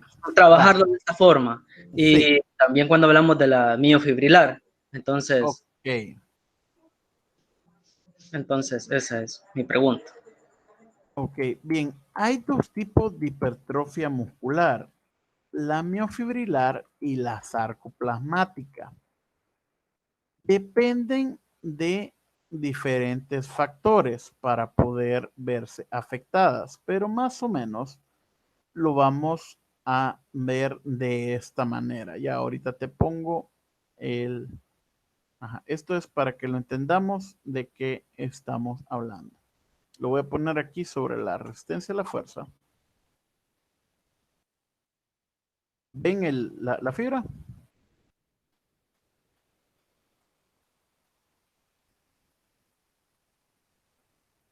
¿Se mira? ¿Sí? Sí. Bien, entonces vamos a hablar porque no es tan así, pero sí es un poco complicado. Bien, ¿qué es lo que sucede? Dentro de la fibra muscular hay diferentes tipos de miofibrias. Hay otras estructuras, pero aquí nos vamos a centrar en las miofibrias para el ejemplo. Entonces, hay dos tipos de engrosamiento del músculo. Un engrosamiento es el engrosamiento sarcoplasmático y esta es la hipertrofia sarcoplasmática. Llega una cantidad significativa de nutrientes al músculo en términos de agua, sangre, depósitos de glucógeno, y entonces tienden a engrosar el músculo como tal y nosotros nos sentimos como que más grandes. No siempre, porque esto también es mentira de que no hay una hipertrofia miofibrilar dentro de una sarcoplasmática, siempre aumentan la cantidad de miofibrillas que se pueden engrosar, pero no va a ser tanto como en la miofibrilar. Aquí ves de que ha aumentado el perímetro del músculo, pero hay más sustratos energéticos más sarcoplasma disponible, ¿verdad? Que miofibrillas como tal, y por lo tanto esta contracción, muchas veces hay gente que dice, es que es todo cuadrado, pero no tiene fuerza. Entonces a esto es lo que se refieren.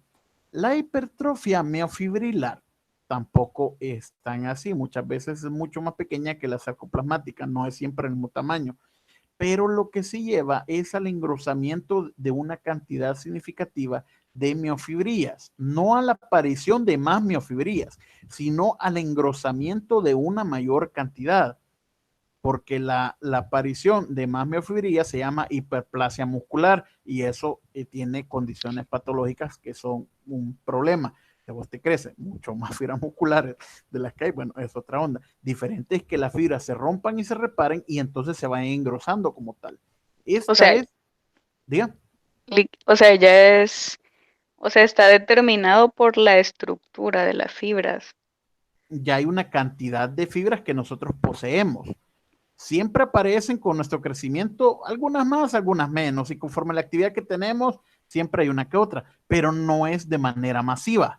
No es que te van a salir así de la nada, ¿verdad? Sino que van a ir apareciendo conforme van pasando. Ahora, ¿qué es lo importante de esto? Lo importante de esto es de que las miofibrillas que se hipertrofian, o sea, que se engrosan y que son capaces de soportar el estrés al cual está llevando el músculo, van a ser mucho mayores y por lo tanto esto va a generar mayor contracción porque hay más fibras capaces de jalar.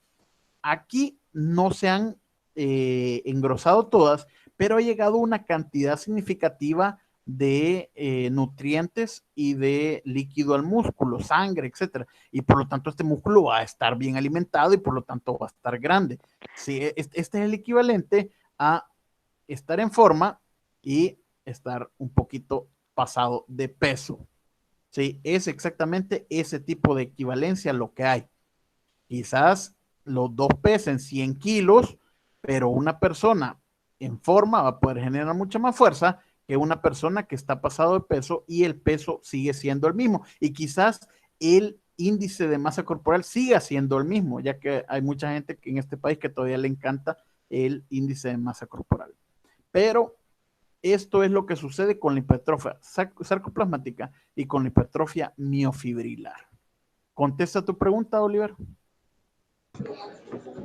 Sí, sí, sí. Solamente quizás preguntar, por ejemplo, cómo podemos llegar a una hipertrofia miofibrilar o sea, con las manifestaciones de la fuerza, ¿cuál sería como la más indicada?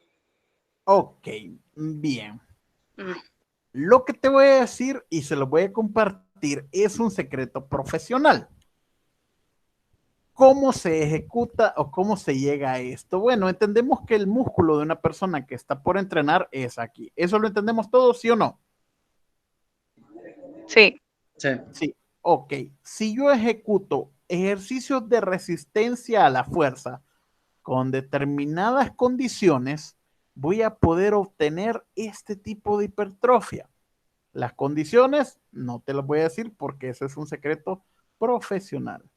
Pero esto tiene que ver mucho con los ejercicios de resistencia a la fuerza que no sean tan extensos en el tiempo. Esto se gana sobre la base de ejercicios de explosividad, de fuerza máxima y de fuerza rápida, acompañado con una serie de gestiones que vos tenés que ciclar la carga con la fuerza máxima. Solamente lo voy a mencionar para que les quede claro. Quizás esta persona solamente haga movimientos de resistencia a la fuerza todo el año en el gimnasio. Sin embargo, esta persona hace ciclos de resistencia a la fuerza, fuerza máxima, fuerza explosiva, fuerza rápida. Resistencia a la fuerza máxima, fuerza explosiva, fuerza rápida. Y ese cambio en los ciclos que hayan se va a poder generar que el músculo tenga mucho mayor engrosamiento de miofibrillas debido a que está siendo estimulado de varios lados. Este solamente tiene un solo estímulo que es de realizar levantamientos. Cuando puede hacer 15 repeticiones, le sube de peso y vuelve a hacer 7, 8, 9, 10, 11, 12, hasta llegar a 15, le vuelve a subir de peso, 7, 8, 9, 10, 11, 12 y etcétera, etcétera, etcétera. Hasta ahí me puedo quedar con el secreto profesional.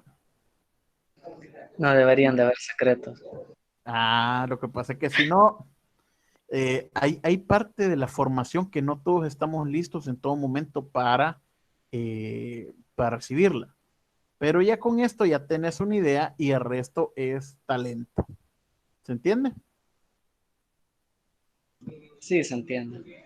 Se entiende. Más adelante, si quieren, cuando tengamos una sesión presencial, con mucho gusto podemos ir a un gimnasio. Nosotros tenemos un convenio con mi entrenamiento y el Valhalla Gym, y vamos a poder ir al Valhalla Gym, y si quieren podemos tener un entreno a puerta cerrada y podemos recorrer algunos de los secretos profesionales que quizás a ustedes les puedan interesar. ¿Comprendido?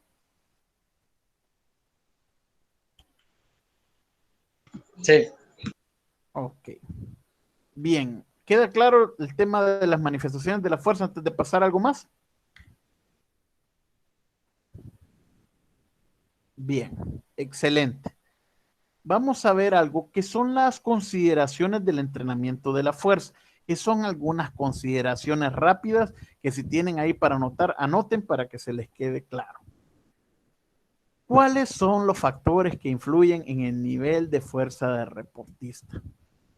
Hay un montón de factores que intervienen al nivel de fuerza que manifiestan los deportistas, ¿verdad? Algunos son externos y otros son internos. Algunos externos son como el clima. Por ejemplo, hay gente que tiene mucha mayor capacidad de ejercer fuerza en el verano que en el invierno. Y entonces cuando los mandas a una gira de invierno a Europa, es un desastre. Y eso es normal. La fotosensibilidad es otra. Gente que quizás si las luces están encendidas y es de día y siente el calor, él se siente con mucha mayor gana de estar que si quizás el día está nublado, la luz está toda apagada, entonces no dan ganas de entrenar y por lo tanto la manifestación de fuerza que tenés es diferente. El grado de entrenamiento es importante e influye en el nivel de fuerza en el deportista y se considera de que el entrenamiento es un factor externo como tal. La alimentación es otro de los factores que influyen. Si vos tenés una alimentación basada en proteínas, en carbohidratos y tenés una dieta balanceada, vas a poder generar mucha mayor fuerza que aquellas personas que no tienen una alimentación no balanceada. Pero esto no es tan preponderante, pero sí interviene. Hay una multitud de factores genéticos internos que tienen que ver. Por ejemplo, si tus papás eran fuertes en algún momento en tu familia, hubo algún tipo de adaptación al entrenamiento y esa mutación genética va a acompañar a tu familia. Esto sucede mucho en las personas de raza negra que vinieron a América.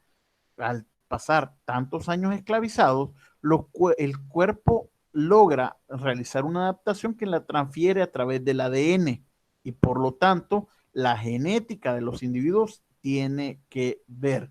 Si las personas en tu rango familiar han venido ejecutando ejercicios de fuerza por años, vos también vas a tener esas mismas características porque los cuerpos tienden a sobrevivir y a prepararse y eso se transmite de manera del ADN. ¿Sí? Hay otros, por ejemplo, la edad que tengas, el sexo que tengas. Si vos sos hombre, tenés mucho mayor capacidad de hacer fuerza que una mujer debido a que tu cantidad de testosterona va a ser más alta, tu hormona de crecimiento va a ser más alta y tu masa muscular va a ser mucho mayor. ¿Sí? La edad que tengas, entre más joven sos, no siempre puedes hacer la mayor cantidad de fuerza, tenés que llegar a tu maduración biológica, que es entre los 14 para algunos, los 15, ahí hay una tabla que viene después, que la vamos a ver, hasta los 35 años se acaba el periodo donde vos puedes cosechar ciertas cosas. Después puedes dedicarte a otras cosas, pero la cantidad de fuerza que vos vas a realizar no va a ser la misma que pudiste haber realizado dentro de tus posibilidades genéticas en tu edad de maduración biológica entre los 15 y los 35 años, que son 20 años de esplendor. Sí. Dígame. Entonces, digamos que dentro de los mismos factores biológicos, por ejemplo, en el desarrollo de la fuerza, ¿verdad? Se puede empezar a O sea, hay una edad en la que usted puede empezar a trabajarla específicamente, Sí, como hay edades de, donde podés como desde los 15 estimularlo. años, No, ajá, no, es mucho antes, ya 12 van a años, ver, ok. no, mucho antes también, ya van a Ujú. ver. Quiero decirles de que hay muchos tabús con respecto al tema de los niños y que te dicen, es que los Sí, niños no pueden levantar su peso. Eso ya lo estamos pensando que no es así. Pensemos en algo. Cuando usted corre, usted soporta en sus rodillas y tobillos y en parte de su cadera hasta 2.5 veces el impacto de su peso corporal. 2.5 veces. Si usted salta al momento del aterrizaje, usted está soportando en sus articulaciones hasta 6 veces el peso corporal. También depende de dónde se tira. O sea, no es lo mismo tirarse de un segundo piso, pues sí que tirarse de unos 2 metros. ¿Verdad? Así es que también tiene que verlo. ¿Quién corre y quién salta más que los niños? No hay. Entonces, en términos biomecánicos, ojo, que esta es una apreciación biomecánica del entrenamiento, no es una apreciación ética, es una apreciación biomecánica. El ejecutar cierto tipo de movimiento de pesas con los niños no estaría del todo mal. Si no creo veamos, que por eso nos lleva, por ejemplo, a desarrollar esos programas de educación física en los que es necesario que sea integral, pues, no solo ciertas capacidades, pues, sino que sean integrales con las coordinativas, desarrollo cognitivo. claro, el otro día me mostraron a mí un video de unos niños entrenando a alto nivel. Y entonces me hicieron la pregunta, alguien que por cierto que está en el grupo y me decía, ¿usted qué piensa de eso? Y yo le decía, ¿quieres mi opinión como profesional o como atleta? Porque como profesional te voy a decir que es una abominación, el cambio, la quema de etapas, la estimulación temprana en los niños basados sobre el rendimiento, etcétera, etcétera. Todo eso es una abominación y es algo que yo no estoy de acuerdo. Y por eso es que les digo que mi percepción es una percepción biomecánica la que les estoy dando, no es una percepción ética del entrenamiento. Pero la ciencia se construyó también haciendo ese tipo de acotaciones. Entonces me dijo, ¿y su percepción personal o de atleta? De que a mí me hubiera gustado que me entrenaran así. El atleta siempre te va a pedir lo máximo y siempre va a querer lo mejor. Y siempre va a querer rendir más. El atleta nunca tiene la culpa. Quien tiene la culpa es el entrenador. El atleta no. ¿Los niños tienen la culpa de estar metidos ahí? No. ¿Quién tiene la culpa? Los padres que someten a los niños a ese entrenamiento. Los niños tienen que estar jugando en un playground y si tienen oportunidades de movimiento, que se metan en un deporte, pero sobre la base del desarrollo de un plan o un programa de enseñanza, pero nunca hacia rendimiento como tal. Sin embargo, no quiere decir de que no puedan hacer ciertas cosas, entre ellas como el entrenamiento de la fuerza. ¿Sí? Voy a seguir con esto. La longitud de los pares biocinemáticos, que es la unión de dos miembros óseos, por ejemplo, brazo-antebrazo, es un par biocinemático. La longitud de estas, qué tan largos sean tus extremidades, tiene que ver con la cantidad de fuerza que hay. La longitud de tus músculos tiene que ver con la cantidad de fuerza que tenés que puedes realizar. Si sos chiquito y tu músculo es pequeño, esto es lo más que se va a contraer. Pero si sos alguien largo y tu músculo es largo, va a poder contraerse con mucha mayor, ejerciendo mucha mayor tensión. Y no es lo mismo tensionar desde acá que tensionar desde aquí. Se ejerce otras cosas. Hay que tener en cuenta otras cosas, el orden de las fibras, la cantidad de slow twitch o de fast twitch, tipo 1, tipo 2, de fibras intermedias, todo eso tiene que ver. Pero también hay algo muy interesante, la coordinación que tengas a nivel intermuscular, o sea, entre todas tus fibras musculares y todos los componentes del músculo, o la coordinación que tengas entre todas las cadenas cinemáticas, por ejemplo, de que al momento de empujar, no solamente empujes con el tríceps, sino que empuje tu deltoide frontal y que empuje el pectoral mayor. Eso va a tener mucha mayor fuerza que si solo empujas desde tu tríceps, porque entonces no vas a poder generar toda la potencia que podría generar toda la cadena completa. ¿Se entiende? ¿Sí? El grado de hipertrofia que tenga su musculatura, qué tan ancho es el músculo, etcétera, y el estado emocional del deportista. Deportistas en estado deprimido es muy difícil de que generen el 100% de sus manifestaciones de la fuerza, ¿sí? Deportistas emocionalmente fuertes son capaces de realizar una mejor calidad en las tareas de fuerza, y otros como la temperatura corporal, etcétera. Son un montón de factores que intervienen. ¿Quedó claro esto? Ese sería ya un factor mecánico. Hay mecánicos, hay fisiológicos, hay otros que son biomecánicos, hay otros que son internos, externos, hay otros que son motivacionales, hay otros que son psíquicos, otros que son meramente físicos, etcétera. Ahí hay que ordenarlo según lo que hemos dicho e ir pensando en cada uno de estos. Pero lo que sí quiero lograr con esto es de que ustedes entiendan de que no es solamente el grosor del músculo lo que dice qué tan fuerte es alguien. Por ejemplo, yo me he enfrentado con gente, y esto me pasa mucho, yo doy una cátedra en la Universidad de El Salvador que se llama Artes Marciales. Entonces, hay gente que cuando me mira de que yo soy gordito y soy todo bonachón y buena onda, me quieren echar el camión porque ellos están en forma totalmente.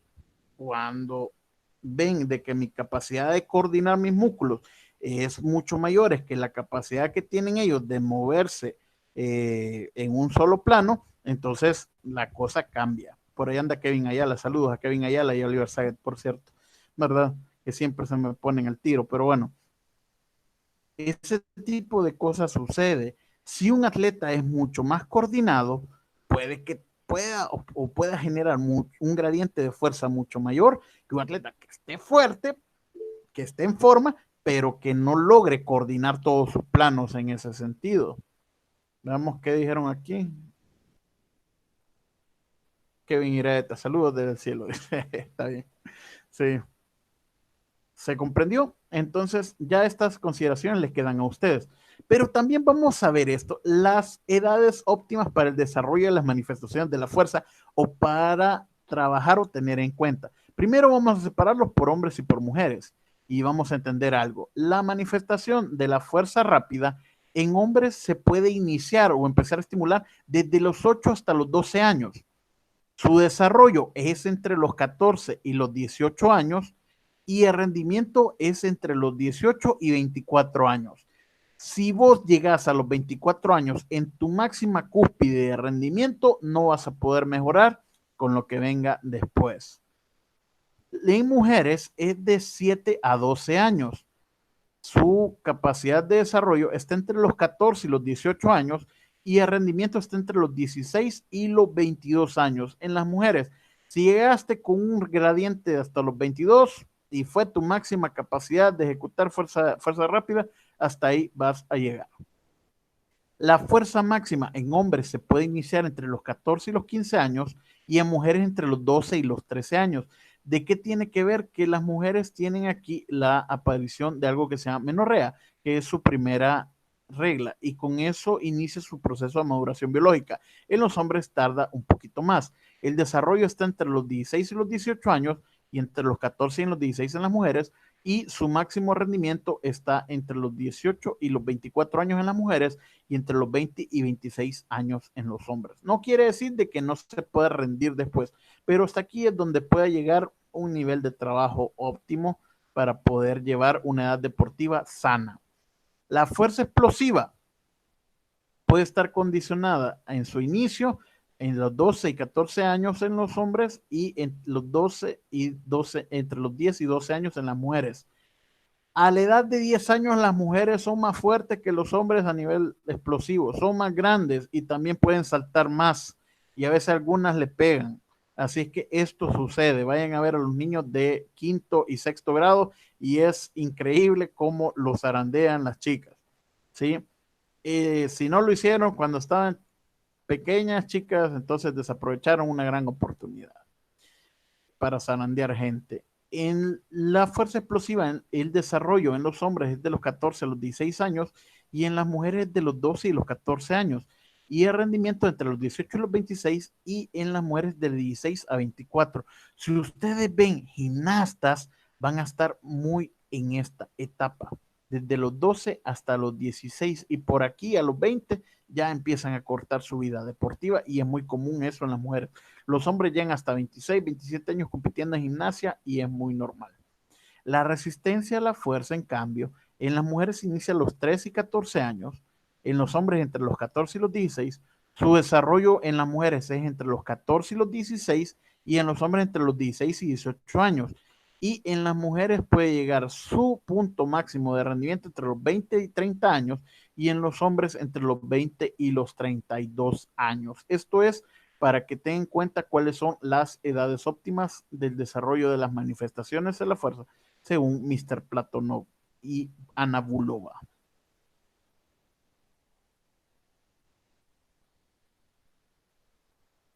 Bien, consultas. Buenas, Lick. Solo una. Buenas. A día de hoy, en pleno 2020, ¿qué tanto recomienda? No te escuché nada, Daniel. Discúlpame, perdona que te interrumpa, pero sí no se oye nada. Pero. Dale. Dale. A día de hoy, en pleno 2020, ¿qué tanto recomienda aún el libro de superentrenamiento de Verkhoshansky? La última edición del 2014 es una bestialidad.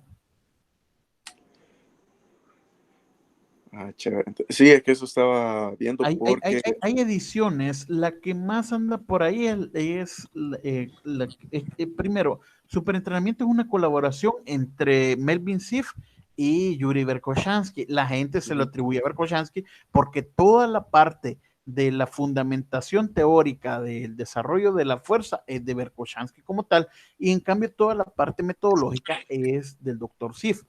Sin embargo, quien se hizo famoso con eso y por recorrido que tiene y porque la fundación, la teoría es muy superior a la fundamentación metodológica, es de parte del doctor Verkhoshansky. Hay actualizaciones del libro que yo te recomiendo que las veas, pero hay otra literatura con la cual vos podés comenzar, porque empezar con superentrenamiento es algo bien recio, bien recio. Es más, yo en mi biblioteca, que tengo una biblioteca digital, aparece en la sección hardcore. O sea, realmente leerlo es duro si no tienes toda la base. Entonces, toda la base de la teoría del entrenamiento te la puede dar García Manso. Puedes ir a buscar al doctor Navarro, anda a buscarte a Armando Fortes a la Rosa, a José Guillermo Barrios, anda, tráete a... ¿Y González Badillo? ¿Cómo? González Badillo. González Badillo, puedes hablar, pero tenés que entender muchas cosas sobre motricidad, sobre las cualidades, sobre las capacidades, tenés que entender para poder entender superentrenamiento, cómo se tiene que entender. Superentrenamiento es una de las Biblias que hay del entrenamiento deportivo. Maestro Rubén Quintanilla, ¿está por ahí? Dime. Están preguntando sobre tu libro favorito, Superentrenamiento. Sí, estaba escuchando eso, solo ya que me das la oportunidad ahí de intervenir un poco y creo que lo has dejado bastante claro. Creo que Superentrenamiento es un libro que hay que leer después de haber leído todos los que ya ha dicho Gennady, porque es un libro muy denso, donde habla de cosas a las que nosotros en toda la historia de nuestro deporte hay mucha gente que jamás los ha aplicado. Así que sí es algo que, porque ocupan mucho laboratorio, o sea, hay mucha información ahí de laboratorios científicos donde miden en milisegundos una contracción muscular. Y cuando estoy diciendo milisegundos una contracción muscular, eso es lo mismo que están ahorita haciendo los científicos buscando una cura para el COVID-19. O sea, ver con microscopio, ver con tiempos ultra lentos cómo se contrae un músculo, cómo genera fuerza y todo lo que implica generar fuerza. Entonces, sí me parece muy acertado lo que les dice Gennady en el hecho de que hay que leer una literatura un poco menos densa primero, hay que empaparse un poco de eso porque hay muchas propuestas, perdón, ahí hay muchas propuestas que son muy buenas, pero que hay que saber de dónde salen esas propuestas. Bejo Chanqui, para que también tengan un poco de conocimiento, fue el jefe del deporte ruso en atletismo en un tiempo, y muchas de sus investigaciones son en base al atletismo. A buena honra yo de ser exatleta y gustoso del atletismo, el atletismo lo que nos ayuda es en el hecho de que buscamos el máximo rendimiento siempre. Siempre, siempre, siempre se busca el máximo rendimiento. Tengo que correr más rápido, saltar más rápido, entonces lanzar más lejos. Entonces esas cosas vienen mucho de ahí. Así que si lo tienen por ahí el libro, léanlo con mucho cuidado, y quien ya lo tiene sabe que no son 15 ni 20 páginas, o sea, es un libro muy, muy extenso, y que es importante también que ustedes tengan en cuenta estas manifestaciones de la fuerza que se les está explicando el día de ahora, porque ya en el gesto técnico muchas veces es bien difícil distinguir cuál estoy desarrollando, y eso es importante. Eso es importante, o sea, cuando las entreno las intento separar de alguna medida, pero sobre todo, por ejemplo, en deportes de combate, ahí no puedo estar, vaya, primero voy a hacer fuerza máxima, después voy a hacer fuerza explosiva, no, ahí es todo en el momento. O sea, no es como, digamos, el atletismo, que un poco sabes qué tipo de fuerza es la que estás empleando, pero, por ejemplo, deportes de combate donde la improvisación, y no la improvisación vista desde que no planifico, sino que una improvisación desde el punto de vista de que no sé qué me va a pasar a mí, o sea, no sé contra qué me voy a enfrentar, y a eso yo tengo que reaccionar con diferentes tipos de fuerza. O sea, entonces eso es importante que lo tengan en cuenta. Y sí, como ya bien les decía Gennady, para mí es la Biblia del entrenamiento deportivo, y ahí se habla mucho sobre eso. Por eso también Gennady decidía que ustedes vieran la fuerza primero ahora, mañana con las que van a ver, porque todas parten de la fuerza. O sea, si no tengo fuerza, las demás capacidades prácticamente no existen. O sea, si no existe fuerza, las demás no existen. Entonces, pero eso ya se va a ver el día de mañana, para que ustedes lo tengan en cuenta. Y gracias ahí por el espacio. Muchas gracias, Rubén. Y también te voy a decir algo, o sea, no porque te diga que empecé con algo menos denso, quiere decir que está mal. Te puedes aventurar. Yo la primera vez que leí Super Entrenamiento, lo leí por el 2003, 2004, y el libro tenía como 14 años, es la edición que pasó por mis manos, que salió en 1990. De ahí leí la actualización del año 99 y así sucesivamente, y encontré más cosas, pero no le entendí, no le entendí. Entonces me tocó empezar con otro, y a veces uno se quiere ir con lo más arriba, porque como yo les decía anteriormente en el tema del entrenamiento, uno quiere llegar a la élite, porque en la élite es donde está el dinero, donde está la fama, es donde está a donde quieren llegar. Pero quizás si te empezás con los teóricos alemanes, por ejemplo Dietrich Hart, Jürgen Weinig, por ahí puedes ir viendo. Por ahí ponía Mario Mazariego de que Entrenamiento Total, ese es el libro favorito de él, por cierto, Entrenamiento Total de Weinig. Él plantea muchas cosas hacia las cuales puedes ir, y también te puedes venir hacia la escuela cubana. Guillermo Barros tiene una cantidad de bibliografía interesante, Armando Forteza Rosa también la tiene. Si quieres realmente saber de fuerza y de una manera comprensible, conseguirte diga fuerza, el doctor Iván Román, que va a estar dando una ponencia, por cierto, en una conferencia mundial que va a haber dentro de poco, y anda a escuchar a Iván Román. Iván Román es una autoridad de la fuerza, y la verdad es que toda esta gente son teóricos de la fuerza, que ellos te pueden plantear con mucha mayor facilidad ciertos factores. Ahora, lo que va a pasar es que en algún momento te vas a topar con que ellos están hablando, porque bueno, entonces aquí tenemos una manifestación en la cual tenemos una fuerza explosiva, elástico, reactivo, balística, y lo ocupamos de tal manera y sirve para este punto. Y no te explicaron y te quedaste como en el hoyo, porque requieren de un tipo de fundamentación teórica a la cual van a acceder ustedes, pero conforme vayan transitando su carrera de entrenadores. Pero hay que leer mucho más.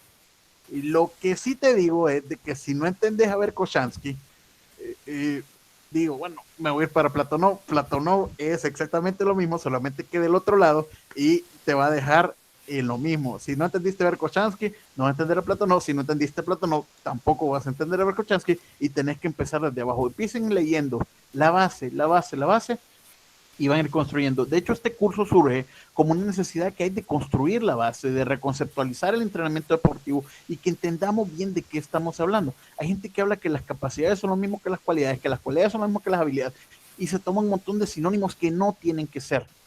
Entonces, por ejemplo, te dicen, eso es fuerza rápida, eso es fuerza explosiva, eso es fuerza máxima, y a veces la gente no entiende que tienen acepciones biomecánicas, que tienen componentes de fisiología del esfuerzo que son totalmente diferentes. Entonces, eso tenemos que irlo llevando como tal, solamente para irlo cerrando. No sé si queda clara la intervención, Daniel.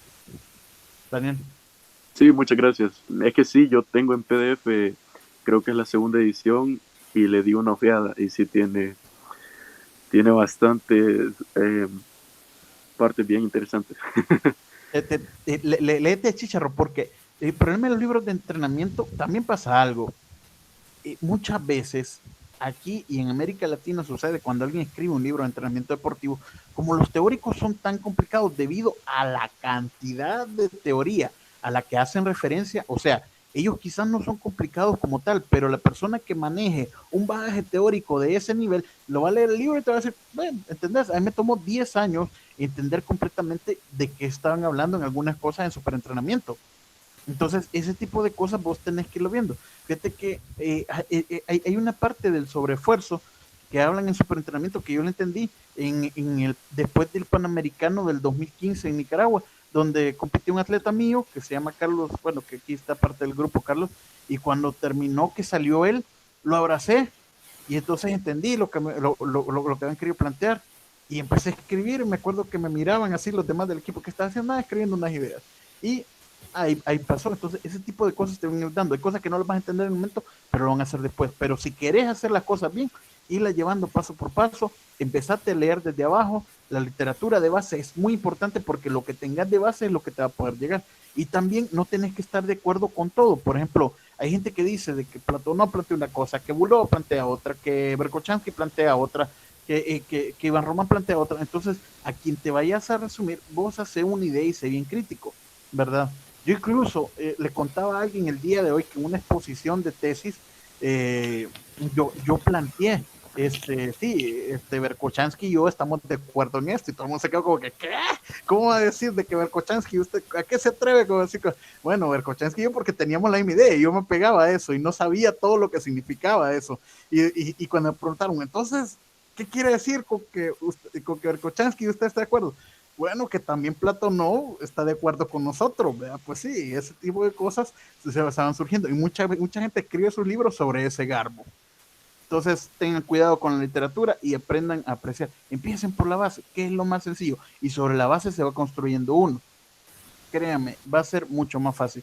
Si no sabes hacer un macrociclo, aprende a hacer un programa de enseñanza, y sobre el programa de enseñanza aprender a catalizar las cargas de otra forma, y vas a poder llegar al macrociclo, y del macrociclo vas a poder saltar la TR para el péndulo para el PDC, del PDC para las campanas estructurales, de las campanas estructurales para el entrenamiento difásico, del entrenamiento difásico para otros tipos de entrenamiento que son mucho más pesados y que ya son la élite como tal. O sea, hay gente que habla de la TR como que la TR sea la élite. Eso es todavía la base. Esto continúa, y esto es como un pino, cada vez va creciendo más, y así se va viendo. Tenemos aquí entrenamiento total de Weineck, es bastante bueno y comprensible, muy bien. Por cierto, entrenamiento total se les va a poner en la biblioteca que tenemos ahí en el aula virtual. Así es que bueno, algo más que quieran hablar. Este es el final de la presentación. Si no ha quedado claro algo de la fuerza por el tiempo, con mucho gusto me pueden hacer llegar las preguntas y las podemos responder. El día de mañana tenemos con Rubén Quintanilla el tema de las capacidades condicionales, la segunda parte de esto, y vamos a hablar de la rapidez, de la resistencia y de la flexibilidad con un profesional como Rubén Quintanilla. ¿Sí? Muchísimas gracias. Rubén, ¿querés decir algo? Pues nada, que ahí estábamos para el día de mañana, solo para que vayan teniéndolo en cuenta. Voy a presentar algunas cuestiones de la velocidad donde se ocupan fórmulas matemáticas para que aquellos que a veces son muy renuentes a las matemáticas, eso de sacar porcentajes y reglas de tres, pues a veces no se usa, pero es vital para nuestra labor, o sea, es vital, o sea, no saber sacar una regla de tres, no saber distinguir entre lo que es la velocidad y el tiempo básico.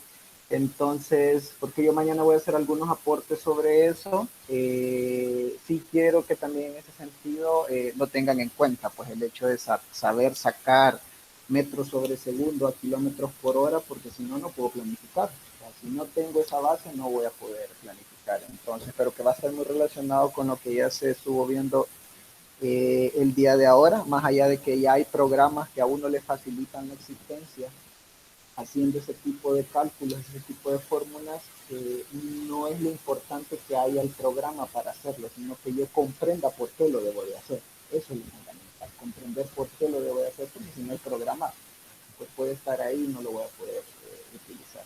Así que nada, nos estaremos viendo el día de mañana y gracias ahí por el espacio de nada y un saludo a todos. Muchas gracias, Rubén. Se les va a mandar por correo también el acceso a la página de Felizmente en Forma, donde van a poder encontrar cierta información, ciertos tutoriales y bueno, van a poder ver un poquito en el canal de YouTube y todo.